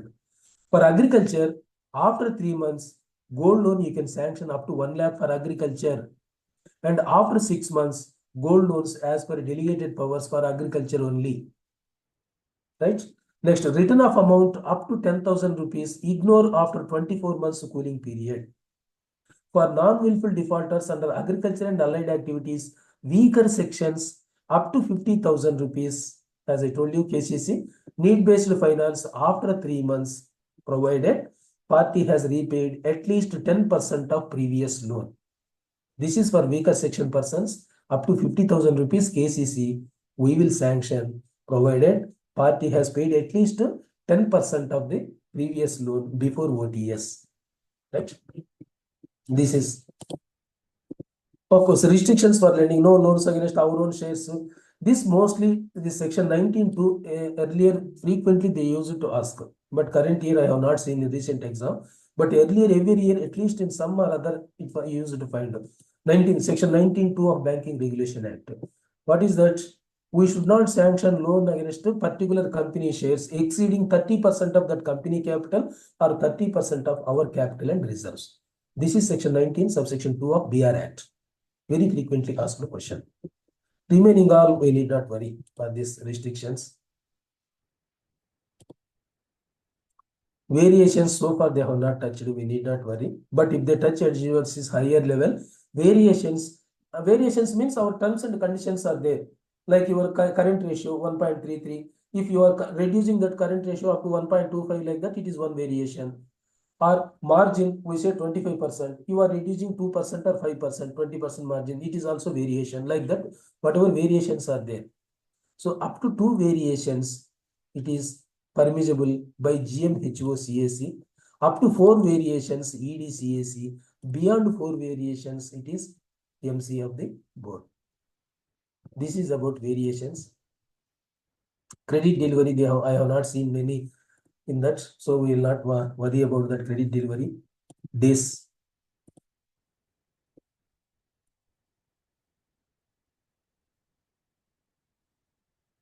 charges last year 2 questions they have come regarding your what is that documents, release of documents within 30 days of closure of the account. Otherwise 5,000 rupees fine that they asked. And apart from that, non-submission of renewal papers within 1 month from the due date. Within 1 month from the due date, that also they asked in current year exam. So charges again important for exam. You see, first one is commitment charges. Commitment charges means you are sanctioning loan, but party is not availing. This also they have asked. I will tell you how they have asked. Commitment charges. First one, it is applicable for 10 crores and above. Corporates 10 crores and above.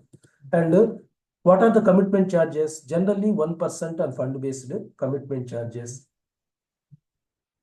And again, this 1% also basing on availability. If utilization during the quarter is more than 75%, no charges. Suppose OCC you have sanctioned 20 crores. OCC you have sanctioned 20 crores. And the party he has availed almost 17 crores or 16 crores, more than 75%. In such case, for remaining amount, there is no question of commitment charges. Right?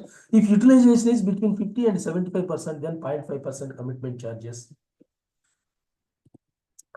If average utilization during the quarter is less than 50%, in such case, 1%. This is what 1% full amount. Right? Next, if peak and non-peak limits are fixed, then if utilization is less than 75%, then 1% commitment charges we have to levy. Next, in case of term loans, this is important. In case of term loans, what happens is, at the time of sanction, we give drawdown schedule. Drawdown schedule means first disbursement when we have to do, second disbursement when we have to do, like that drawdown schedule we will give.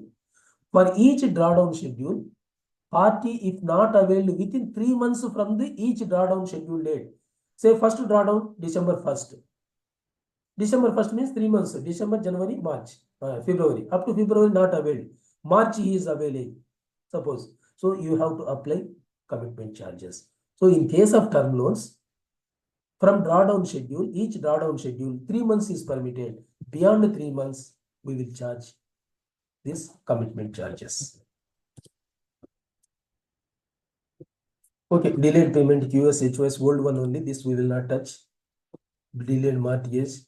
Next one, drawings in excess of drawing power. Drawings in excess of drawing power means clean. Because no security, primary security is not there. Then we call it as clean advance.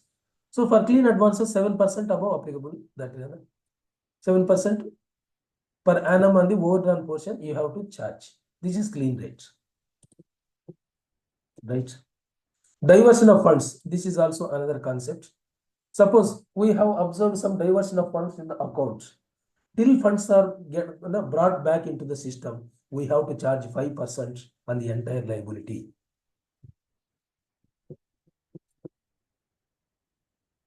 Annual financial statement, audited balance sheet, I told you within 7 months from the close of financial year, party has to submit, otherwise we charge 2%. October 31st is cut-off date. Before that date, not submitted balance sheet means first November onwards, we will charge 2% penal rate of interest, right? Next, this is important. That's why I have kept in red. Charges for handling discrepant documents received under LC. Under LC, if documents are discrepant, suppose in case of imports or exports, in such cases, discrepant documents, within 5 working days, you have to inform the other banker.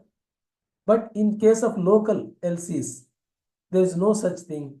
If you are dealing such LC documents, we have to charge 0.25% of the bill amount with a minimum of ₹1,000 and maximum of 5,000 rupees per bill plus GST. This is new concept, important for current year exam. Charges for handling discrepant documents received under LC, right? Yes, penal charges for non-submission of renewal papers before 1 month of expiry date. This is what I told you. Current year, it has appeared in exam. So above 10 lakhs, up to 10 lakhs, no charges. Above 10 lakhs, up to 10 crores, limits, flat 5,000 rupees up to the due date, because they have to submit 1 month before due date. So that 1 month period, we will charge a flat 5,000 if they are not submitting before 1 month. And from due date onwards, 10,000 rupees per month, we have to charge till submission of renewal papers. And for limits beyond 10 crores, flat 25,000 rupees for 1 month. That prior to 1 month, for that month, 25,000. And from due date onwards, 50,000 rupees per month in plus GST, we have to charge. This is about penal charges for non-submission of renewal papers before 1 month of expiry date. So current year already appeared, for you also very important for exam. Okay, non-conducting house, NPS, these are all common, we need not worry. Penal charges for prepayment of credit facilities, old concept only. Enabling mechanism for SME, MSME policy, what happened is 2-3 questions they asked from MSME policy. Of course, 4 questions I think I have seen. 4 questions from MSME policy we have seen. This is also one of the point in MSME policy. What is this? While sanctioning or renewing credit limit to large corporate borrowers, that is borrowers enjoying 10 crores and above working capital limits with us, we have to earmark a sub-limit towards repayment obligation to small MSCs. That means this corporate may be taking raw material from small units, SMEs. To repay them, to repay their amount, we should earmark a separate sub-limit. If party says there are no such purchases from small units, then you can allow full. But as per MSME Act, if you are sanctioning 10 crores and above to any corporate, you have to earmark a sub-limit towards repayment to small units. This is called enabling mechanism as per MSME Act, right? Next, duration of working capital, generally 12 months, other than staff, OD, GL, etc., etc. And review and extension, 6 months maximum extension, first extension 3 months and second extension 3 months after moderate risk. High risk, one time only 2 months extension. This is about. And the next one, till first extension only concessional rate of interest will be applicable. For second extension, no concessional rate of interest. All concessions are withdrawn. Next, revalidation and cancellation of sanction. Again, this one question has come in this. I will tell you 2 to 3 questions. It has appeared current year in this page. In this page, I will tell that question. What is this revalidation? Short-term corporate loan, 1 month in case of clean and 3 months in case of secured. That is validity of sanction. Working capital generally 3 months validity. Term loan 6 months validity. Ad hoc credit facility 15 days only validity. There is no revalidation. Credit facility is sanctioned under consortium lending arrangements where our bank is leader up to 6 months. This is recalled question current year. What is this recalled question? I will tell you. Credit facility is sanctioned under consortium lending arrangement where our bank is a leader or member. What happens here is, this is the question here. In case of consortium accounts, the sanctioning authority at the time of sanction may stipulate suitable validity up to 6 months. Suppose within that 6 months, sanction from other banks has not received. Then we have to revalidate. There is no other go. That means financial closure has not taken place. Other bank sanction not received. Financial closure has not taken place. In such cases, another 6 months can be extended. This is recalled question current year. In case of consortium accounts, at the time of sanction, considering this financial closure, we will give 6 months validity of sanction. If some banks has not given sanction letters, that means financial closure has not taken place. In such cases, another 6 months can be extended. This is in case of consortium, current year recalled question, right? Next, validity period of sanction of working capital or term loan to NBFC is 3 months only. This is again new concept. NBFC's sanction validity is only 3 months, either working capital or term loan. For others, term loan 6 months. For NBFCs, it is 3 months only, right? Next, this is consortium or JLA, another one validity. What is this says? In consortium or JLA, joint documentation is taken place. So it is implied that when joint document is taken place, party has availed the limits. That is implied, but party has not availed for 12 months from the date of documentation from any of the member banks, not only our bank. In consortium, there may be 5-6 banks. If he availed from any one bank, no issue. But for 12 months from the date of documentation, party has not availed any rupee from any of the member banks. In such cases, our sanction is to be revalidated. This is another important question for current year. Since they asked consortium one question, this consortium second question is important for your exam. So 12 months period. If 12 months party is not availing from any of the member banks, our sanction should be revalidated. First, we will give 12 months time. But for 12 months, party has not availed from any of the member bank. Then we will give another 12 months time, right? Next, review come holding on operations. The account is standard assets, NPA, this is all not required. Review come holding also, 6 months maximum we will permit, 3 months at a time. Only thing is, it's a liability which is crystallized at the time of permitting review come holding operations. It should not exceed at any point of time during this 6 months period. This is the condition for that. And rejection of credit proposals. This is old one only. SCST proposals by next to higher authority, SME and your MSME and educational loans, concurrence of next to higher authority, not by it, concurrence of next to higher authority. And export credit, branch can reject but report to CMD through concerned wing here. And now another new one is through Janasamarth portal. If it is received through Janasamarth portal, next to higher authority only has to reject the proposal. So whatever rejections are there, we have to record in NB 139. It will be reviewed by next to higher authorities during their visit to the branches. Next, conversion of limits from fund-based to non-fund-based or non-fund-based to fund-based is permitted only in case of purchase of raw material. Single point here. Conversion of limits from non-fund-based to fund-based and fund-based to non-fund-based only for purchase of raw materials. And the non-fund based limits only letter of credit and advance payment guarantee for purchase of raw materials may be converted as fund-based limits. Here, only LC or APG for purchase of raw materials. And similarly, fund-based limits may be converted into non-fund-based limits. So again, for purchase of stocks only. Post-shipment to pre-shipment is not permitted. Post-shipment means bills discounting. Pre-shipment means your CC account. So bills discounting to CC is not permitted. CC to bills discounting is permitted, right? Next. Exit policy, we need not worry. Parties' dealings are not good, then we will ask you to get out of the bank. That is what exit policy. Personal guarantee of directors. This is another one. Personal guarantee of directors when we have to obtain personal guarantees. In all loans 5 crores and above, Aadhaar number of applicant, co-applicant and guarantor shall be obtained and updated in CBS after due verification. 5 crores and above, Aadhaar number of applicant, co-applicant, guarantor. And next one, 5 crores, exceeding 5 crore rupees exposure, CA certified net worth statement with UD number certifying the net worth of the guarantors. You have to obtain invariably. So if you are sanctioning more than 5 crores, net worth of the guarantor is to be certified by chartered accountant number 1. Number 2, this is recalled question, current year. What is this? 5 crores, if exposures are exceeding 5 crores, guarantors at the time of sanctioning loan, they will have some assets. So half yearly, they have to give declaration stating that whatever assets were available at the time of giving guarantee, still they are intact, not disposed of, available.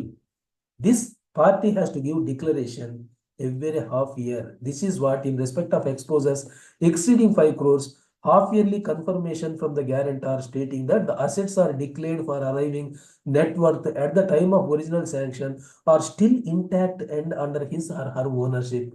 It is to be obtained. This is current year recalled question, right? Next, normally in case of associates, etc., promoters, directors, they cannot give guarantee more than 5 times of their net worth. Maximum 5 times of that net worth they can give guarantee. Beyond that, they cannot. Right? This is most important for you. Unhedged foreign currency. Already one question has appeared 3 to 4. Unhedged foreign currency. I will tell you what is this unhedged foreign currency. Suppose our borrower is there. He is importing some material from abroad. He has to pay after 1 year, 2 years of his machinery he is receiving. He has to pay yearly, first year, second year, third year, like that, up to 5 years. And whatever that commitment is there, forex commitment, that is what exposure, forex exposure. What he has to do, this forex exposure, he has to hedge. That means he has to cover by entering into forward contract. Forward contract. Suppose $1 million he has to pay in 1 year. So today he has to enter into contract, forward contract, that $1 million I require immediately after 1 year. This is what he has to enter. This is called hedging. Suppose hedging is not there, but party is importing and also exporting. And in 1 year, export proceeds are also expected. Export proceeds he will receive in foreign currency. So in such cases, we call natural hedging is available. Natural hedging is available. That means he is importing and also exporting. For imports, he has to pay forex. For export, he is receiving forex. Almost both will coincide, then no issue. That is called natural hedging. If natural hedging is not there, party has to enter into forward contracts. That is called hedging of forex. Suppose he has not entered, then it is called as unhedged foreign currency exposure of corporates. So what persons have to do? They have to give quarterly declaration to the bank stating that this is how much I am having forex exposure, and hedged or not hedged, he has to give statement quarterly. Number 1. Number 2, yearly party has to submit statement stating that yearly that too certified by chartered accountant.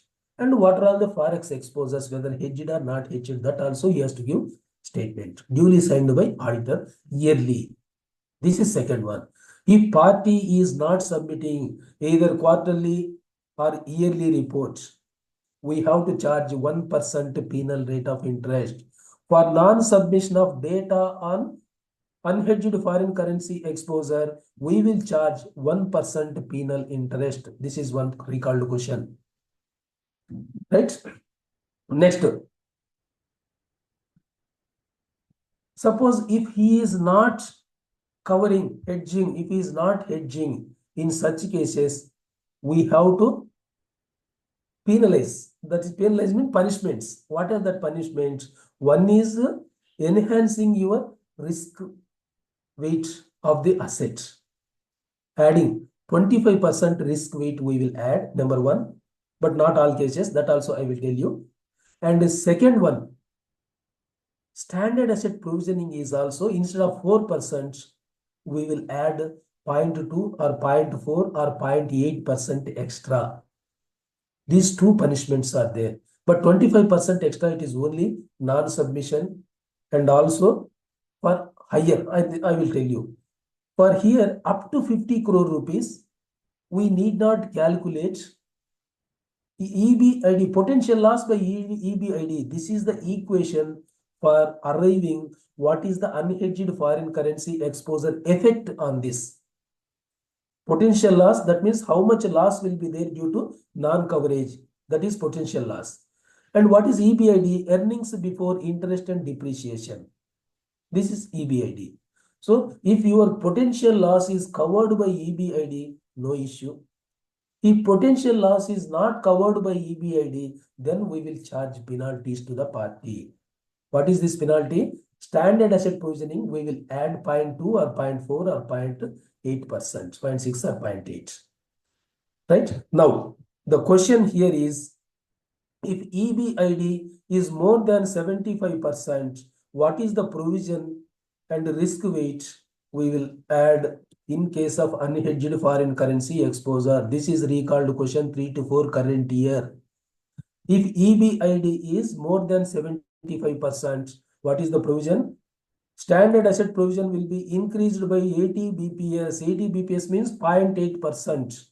That means instead of 0.4%, you have to provide standard asset provisioning at the rate of 1.2% for this. And risk weight, suppose party is rated as BBB, 100% is risk weight, but 25% you add, then it will become 125% risk weight, because EBID is more than 75%. EBID, right? Now,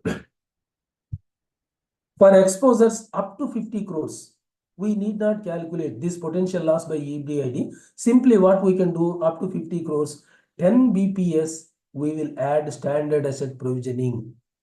Those parties who are enjoying up to 50 crores for non-coverage, simply we will add 0.1%. That means instead of 0.4% on standard asset provisioning, it will become 0.5%. This is right. And more than 50 crores, you have to calculate potential loss by EBID, and basing on percentage, you have to add standard asset provisioning. Suppose here EBID above 75%, as I told you, it is 80 BPS. EBID 50 to 75% aito 60 BPS. That means 0.6% we will add standard asset provisioning, and no risk weight. Only for higher only risk weight is there, additional risk weight. For others, no risk weight. Only standard asset provisioning we will add. So EBID 50 to 75% aite 0.6% we will add standard asset provisioning.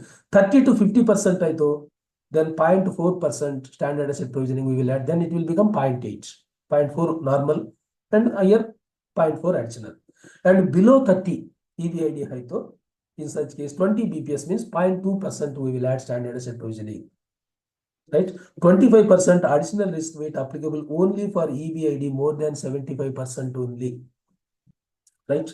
This is about unhedged foreign currency exposure. Current year one question has come, that to 3 to 4. For you also very, very important. Every year they are touching one point, simple point, but this year they touched EBID also. A little inside they went. Right? For parties not able to provide the data, for them highest, that is 80 BPS in case of your standard asset provisioning, and also 25% risk weight, both we will apply. And for waiver of hedging by concerned delegated authorities, minimum hedging of 25% for LR1, LR2 parties, that is AAA rated parties, and a minimum 50% hedging for LR3 parties is required. Then they can be waived for remaining portion. Where the borrower is willing to offer 10% margin or additional collateral comfort by way of deposit exclusively to take care of adverse movement in exchange. In such cases also, we can waive hedging of Forex. That means additional 10% collateral they are giving in the form of term deposits. So we can waive, because any that variation is there in Forex, this term deposit will take care. So we can waive hedging of Forex. Right? In case any eligible entity is not submitting the required data to our bank, additional interest of 1% per annum over and above. First point I told you, if they are not submitting data on unhedged foreign currency exposure, we have to charge 1% extra penal rate of interest to the parties where they are having exposure, only for those parties, not others. Right? This is about unhedged foreign currency exposure. One question certainly you will expect for your exam. Right? Legal audit of title deeds, yes, 5 crores and above. After 3 years, another. And during the period of RBIA, this we have to conduct. Next, opening of cash credit or other limits up to 5 crore rupees limits by borrower you can avail, you can open. If it is more than 5 crore rupees party is enjoying, then higher share which bank is having, that bank will open ODBCC. Only this. Others they can open current account and transfer money to that ODBCC. Bus. ECAI, external credit rating compulsory for above 25 crores exposure, ECAI. If they are not obtaining above 25 crores exposure people, if they are not obtaining ECAI, we have to charge 25 crores to 100 crores limit, 0.5% we have to charge additional rate of interest. And above 100 crores, you have to charge 1% additional rate of interest. This is current year change and important for current exam. Last year it was 0.25 and 0.5%. Current year it is enhanced. So above 25 crores, ECI rating not obtained. That means 0.5% extra rate of interest. Above 100 crores, 1% additional rate of interest we will charge. Right. Next, current important for you. Brickworks rating. Last exam it is not appeared and important for current year. Brickworks rating up to 250 crores we can accept now. Brickworks rating. In 2022 it was removed from our panel. Now again added recently. So up to 250 crores exposure you can consider brickwork rating. That is ECA, External Credit Assessment Institutions. Right. Okay, international agencies, etc. Next, this is also another important point for current year exam. What is that? Suppose one rating agency is doing credit rating of our borrower. After doing credit rating, in press release, they have to inform that so-and-so borrower is enjoying limits with so-and-so bank and these limits are this much amount. So they have to mention bank name and also exposure. If these two are not mentioned, then we will not consider as risk rating for our bank and we treat it as unrated and we charge interest accordingly. This is right. Otherwise, it is treated as unrated and attracts 100% or 150% risk weight. What is this 100%? Unrated corporates up to 200 crores, 100% only risk weight. Beyond 200 crores, 150% risk weight we will apply. Unrated corporates up to 200 crores, 100% risk weight. Above 200 crores, 150% risk weight. 100 crores and above, earlier rated, now it has become unrated. Then 150% risk weight we have to apply. 100 crores and above, earlier rated, now unrated, then 150% risk weight you have to apply. Right? Next, when you have to obtain this ECI ratings within 6 months from the date of disbursement in case of greenfield means fresh loans. If already they have applied means within 3 months from sanction. Okay. Then 25 to 100 crores 0.5%, above 100 crores 0.1%. This 1%. This already we have discussed this. Cross default. What is this cross default? First one applicable for listed corporates 50 crores and above. Listed MSMEs 1 crore and above. This is applicable. Cross default means default with one lender may trigger default with other lender also. Default with one bank may become default with other bank also in near future. And when we consider it as a default, if that overdues are not regularized within 30 days, then we call it as a default with that bank. If it is not cured means not regularized within 30 days, then we call it as cross default. And default with one bank, it may trigger default with other bank also. And applicability. And we have to monitor P&L covenants and balance sheet covenants. P&L covenants ante sales, profit, interest coverage, etc. Quarterly we will monitor. Balance sheet covenants ante ratios. Your current ratio, debt service coverage ratio, debt equity ratio, they are balance sheet covenants. And any variation more than 10% variation from accepted levels in these ratios, in covenants, balance sheet covenants, that is your debt equity ratio, debt service coverage ratio, etc., etc. In this, more than 10% variation is there. Variation from which point? At the time of sanctioning loan, what is the ratio? Today, what is the ratio?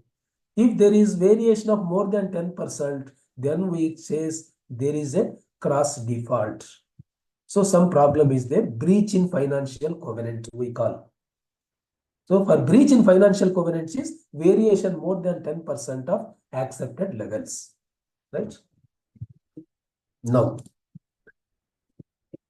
consortium meetings, yes, we need not worry because they have not touched so far. Third party entities, yes, we have to inquire directly. Periodical obtaination of EC, every 3 years we have to obtain EC. When legal audit is conducted, EC is not required for that period. Otherwise, every 3 years we have to obtain EC, and fee payable for obtaining EC is for advocate. It is 500 rupees plus fee charged by government, which is current one, important for current year exam. Next. Yes, documents closure. This is what I told you. It has appeared in our current year exam.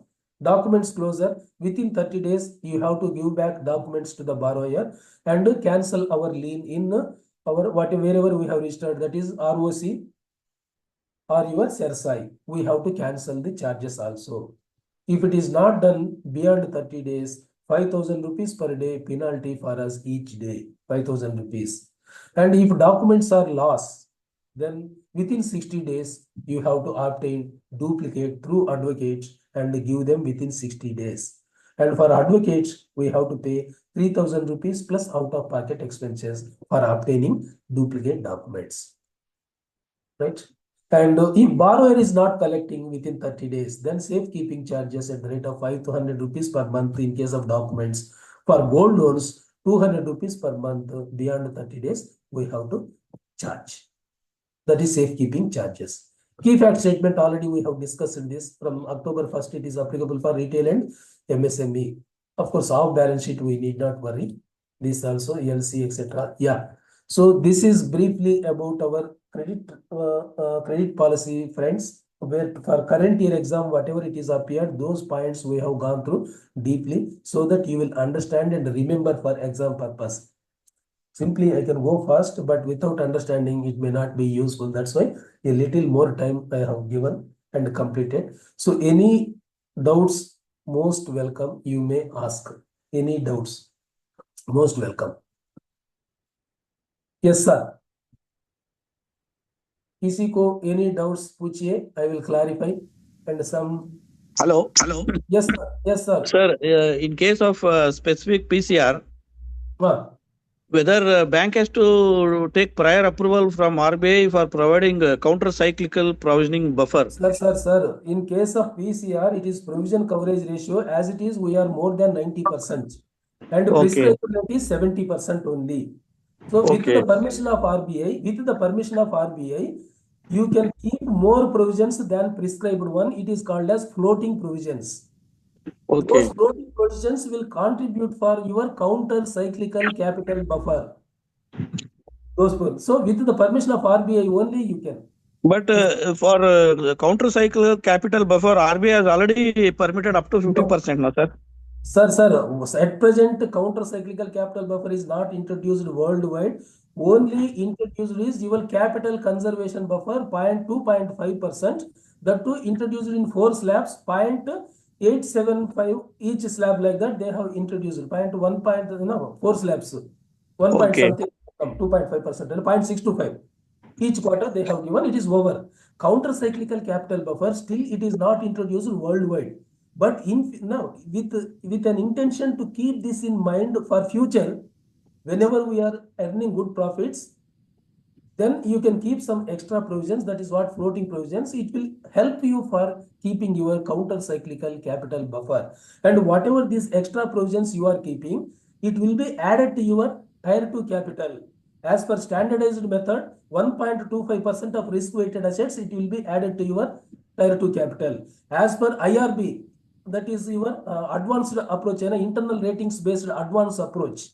In that approach, 0.6% of this amount, whatever it is there, the difference between expected losses and total provisions. If total provisions are more than expected losses, that portion that is beyond expected losses portion, up to 0.6% of total risk-weighted assets, it will be considered under your Tier 2 capital. This is what this Basel guideline also. So these counter-cyclical capital buffer, whatever you are creating now, it will help for building your tier 2 capital. That is your loan, the standard assets, what is that? General provisions and loss reserves. For that, it will be added, sir. So at Okay, sir. present, worldwide, it is not introduced. Thank you, sir. Thank you very much. Thank you, sir. Thank you. Loss by EBID, somebody has told. Loss means potential loss due to this forex not covering, not hedging forex. That is potential loss. Potential loss, it is to be calculated based on historical data. And EBID, basing on balance sheet, earnings before depreciation and interest, whatever your net profit is there, for that you add depreciation and interest. Automatically, it will become EBID. So this we will calculate, and basing on percentages. If it is more than 75%, then higher. Less than 75%, yes, slabs are there up to 0.2, 0.4, 0.6 like that. This is what unhedged foreign currency exposure ka effect, sir. Yeah. Yes, friends, any other clarification, you are most welcome.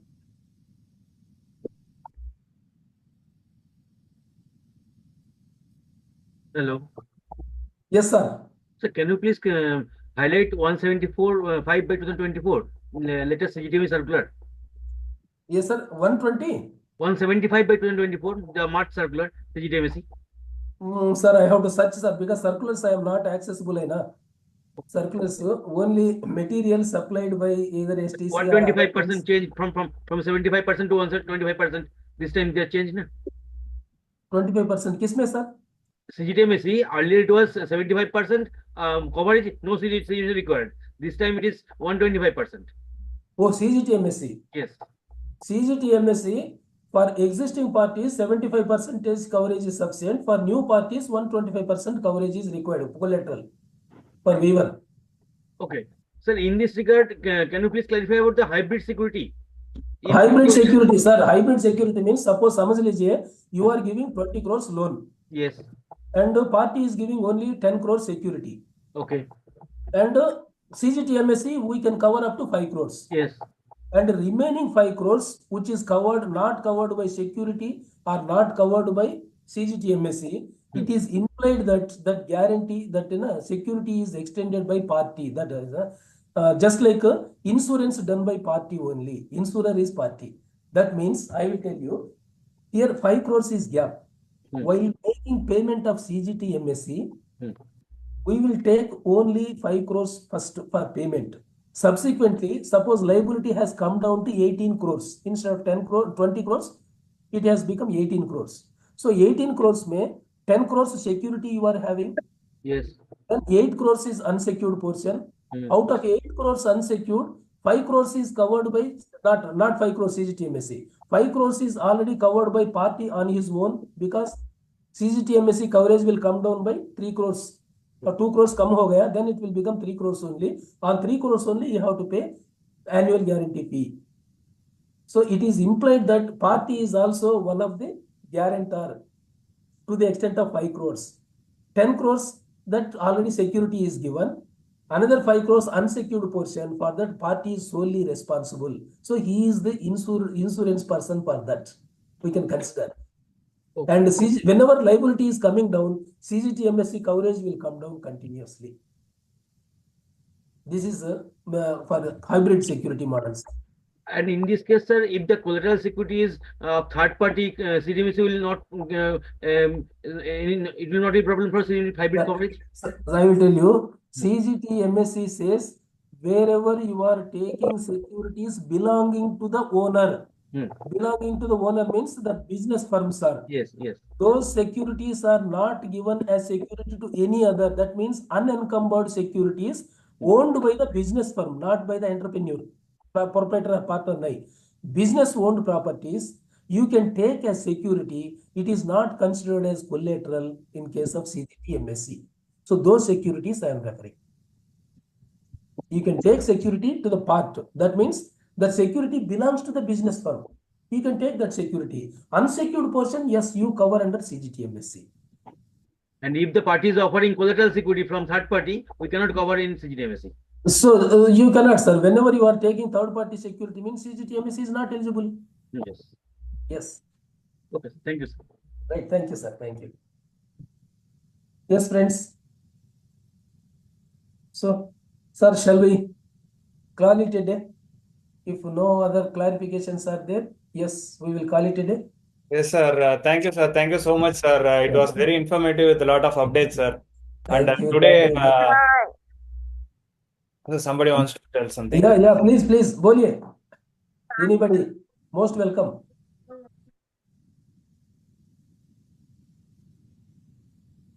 Yeah, yes, sir.